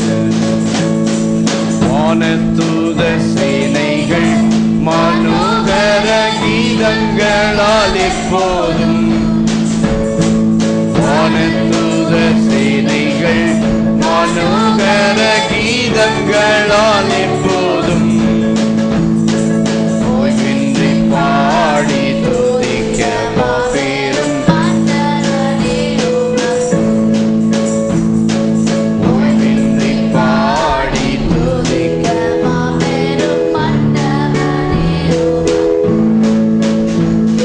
ஸ்தோத்திரம் இயேசுநாதா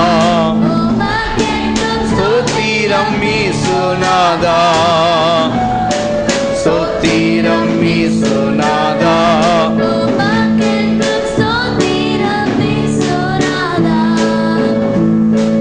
ஸ்தோத்திரம் செய்கின்றோம் நின்னடியார்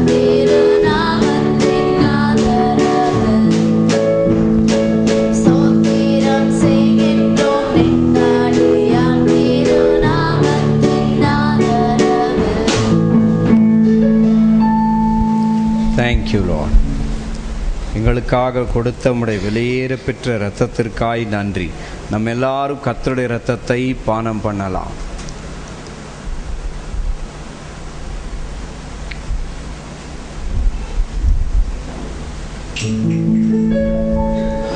அடுத்தது கவனிங்க. எங்கிட்ட ஒரு 2 நல்ல அழகான ஸ்டிக்கர் ஒன்று உங்களுக்காக செஞ்சு கொண்டு வந்திருக்கிறோம். 1ஆம் தேதி உங்கள் எல்லாருக்கும் ஃப்ரீயாக கொடுத்தோம். ஆனால் இன்னைக்கு நான் ஃப்ரீயாக கொடுக்கல. 2 ஸ்டிக்கர் போட்டிருக்கோம்.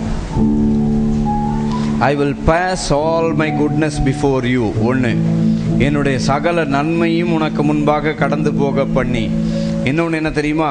என் கண்களில் உனக்கு கிருபை கிடைத்தது. சொல்லுங்க எல்லாரும், என் கண்களில் உனக்கு கிருபை கிடைத்தது. இது வேத வசனம். இந்த வருஷம் கர்த்தர் கொடுத்த வாக்கு தத்தம். போகும்போது இந்த 2 ஸ்டிக்கரையும் 10 ரூபா கொடுத்து வாங்கி பெற்றுக்கொள்ளுங்க. சரியா? வாங்க பிரதர் இம்மானுவேல், இங்கே வாங்க.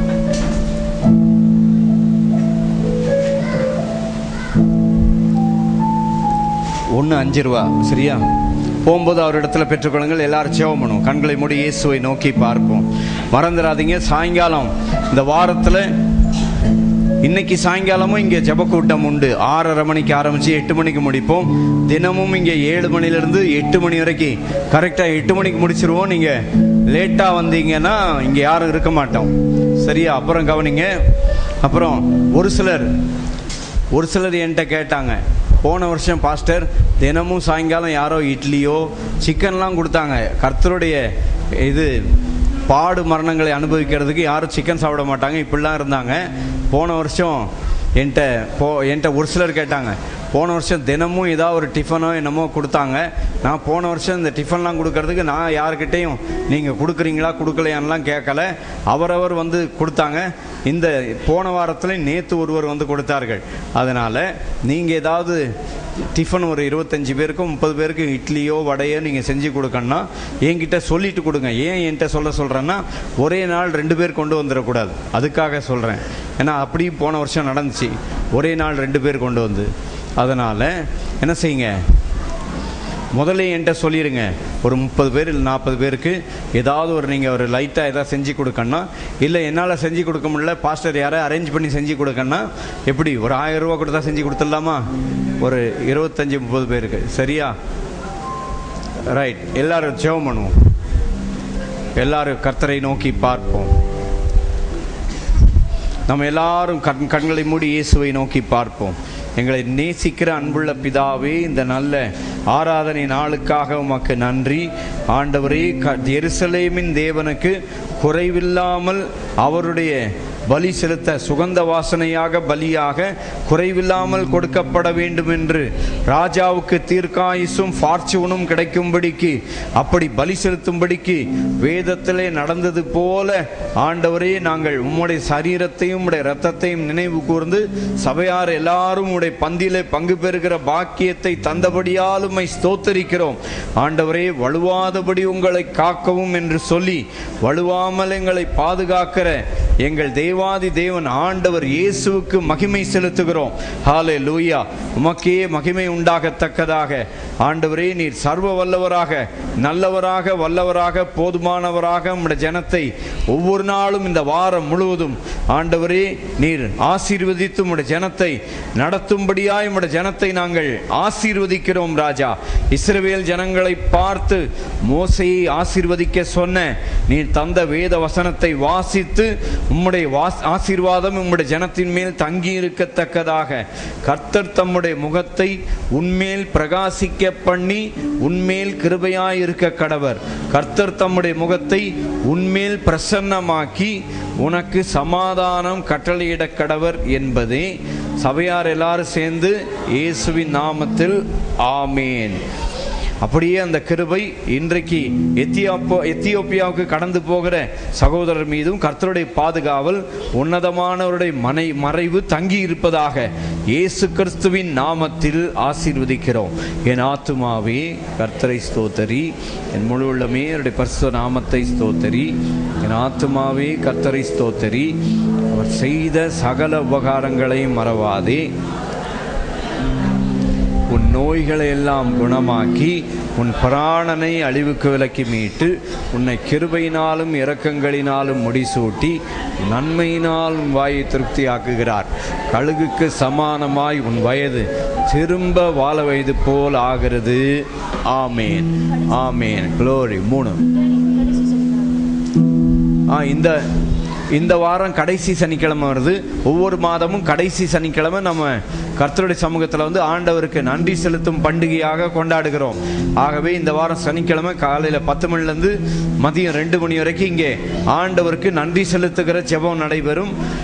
வந்து பங்கு பெறுகிறவர்கள் வந்து பங்கு பெறும்படி அன்பாய் கேட்டுக்கொள்கிறோம். 3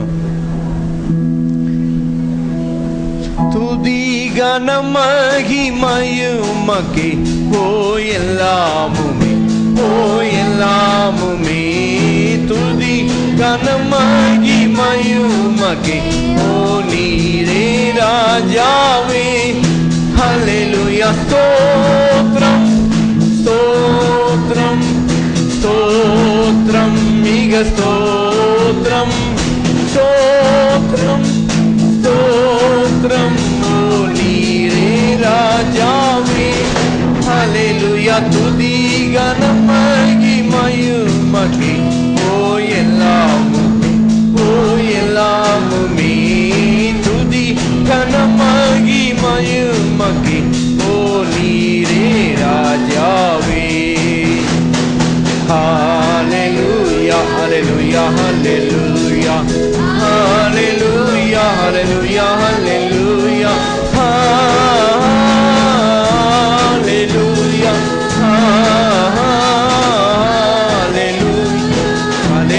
ஹல்லேலூயா ஹல்லேலூயா ஹல்லேலூயா ஹல்லேலூயா. ஆமென் ஆமென். ஹல்லேலூயா ஆமென்.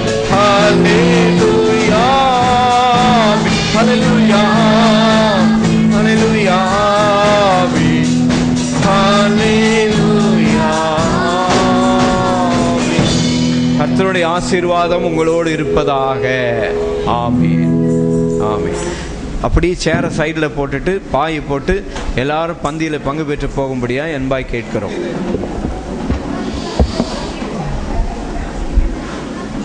Thank you, Lord Jesus.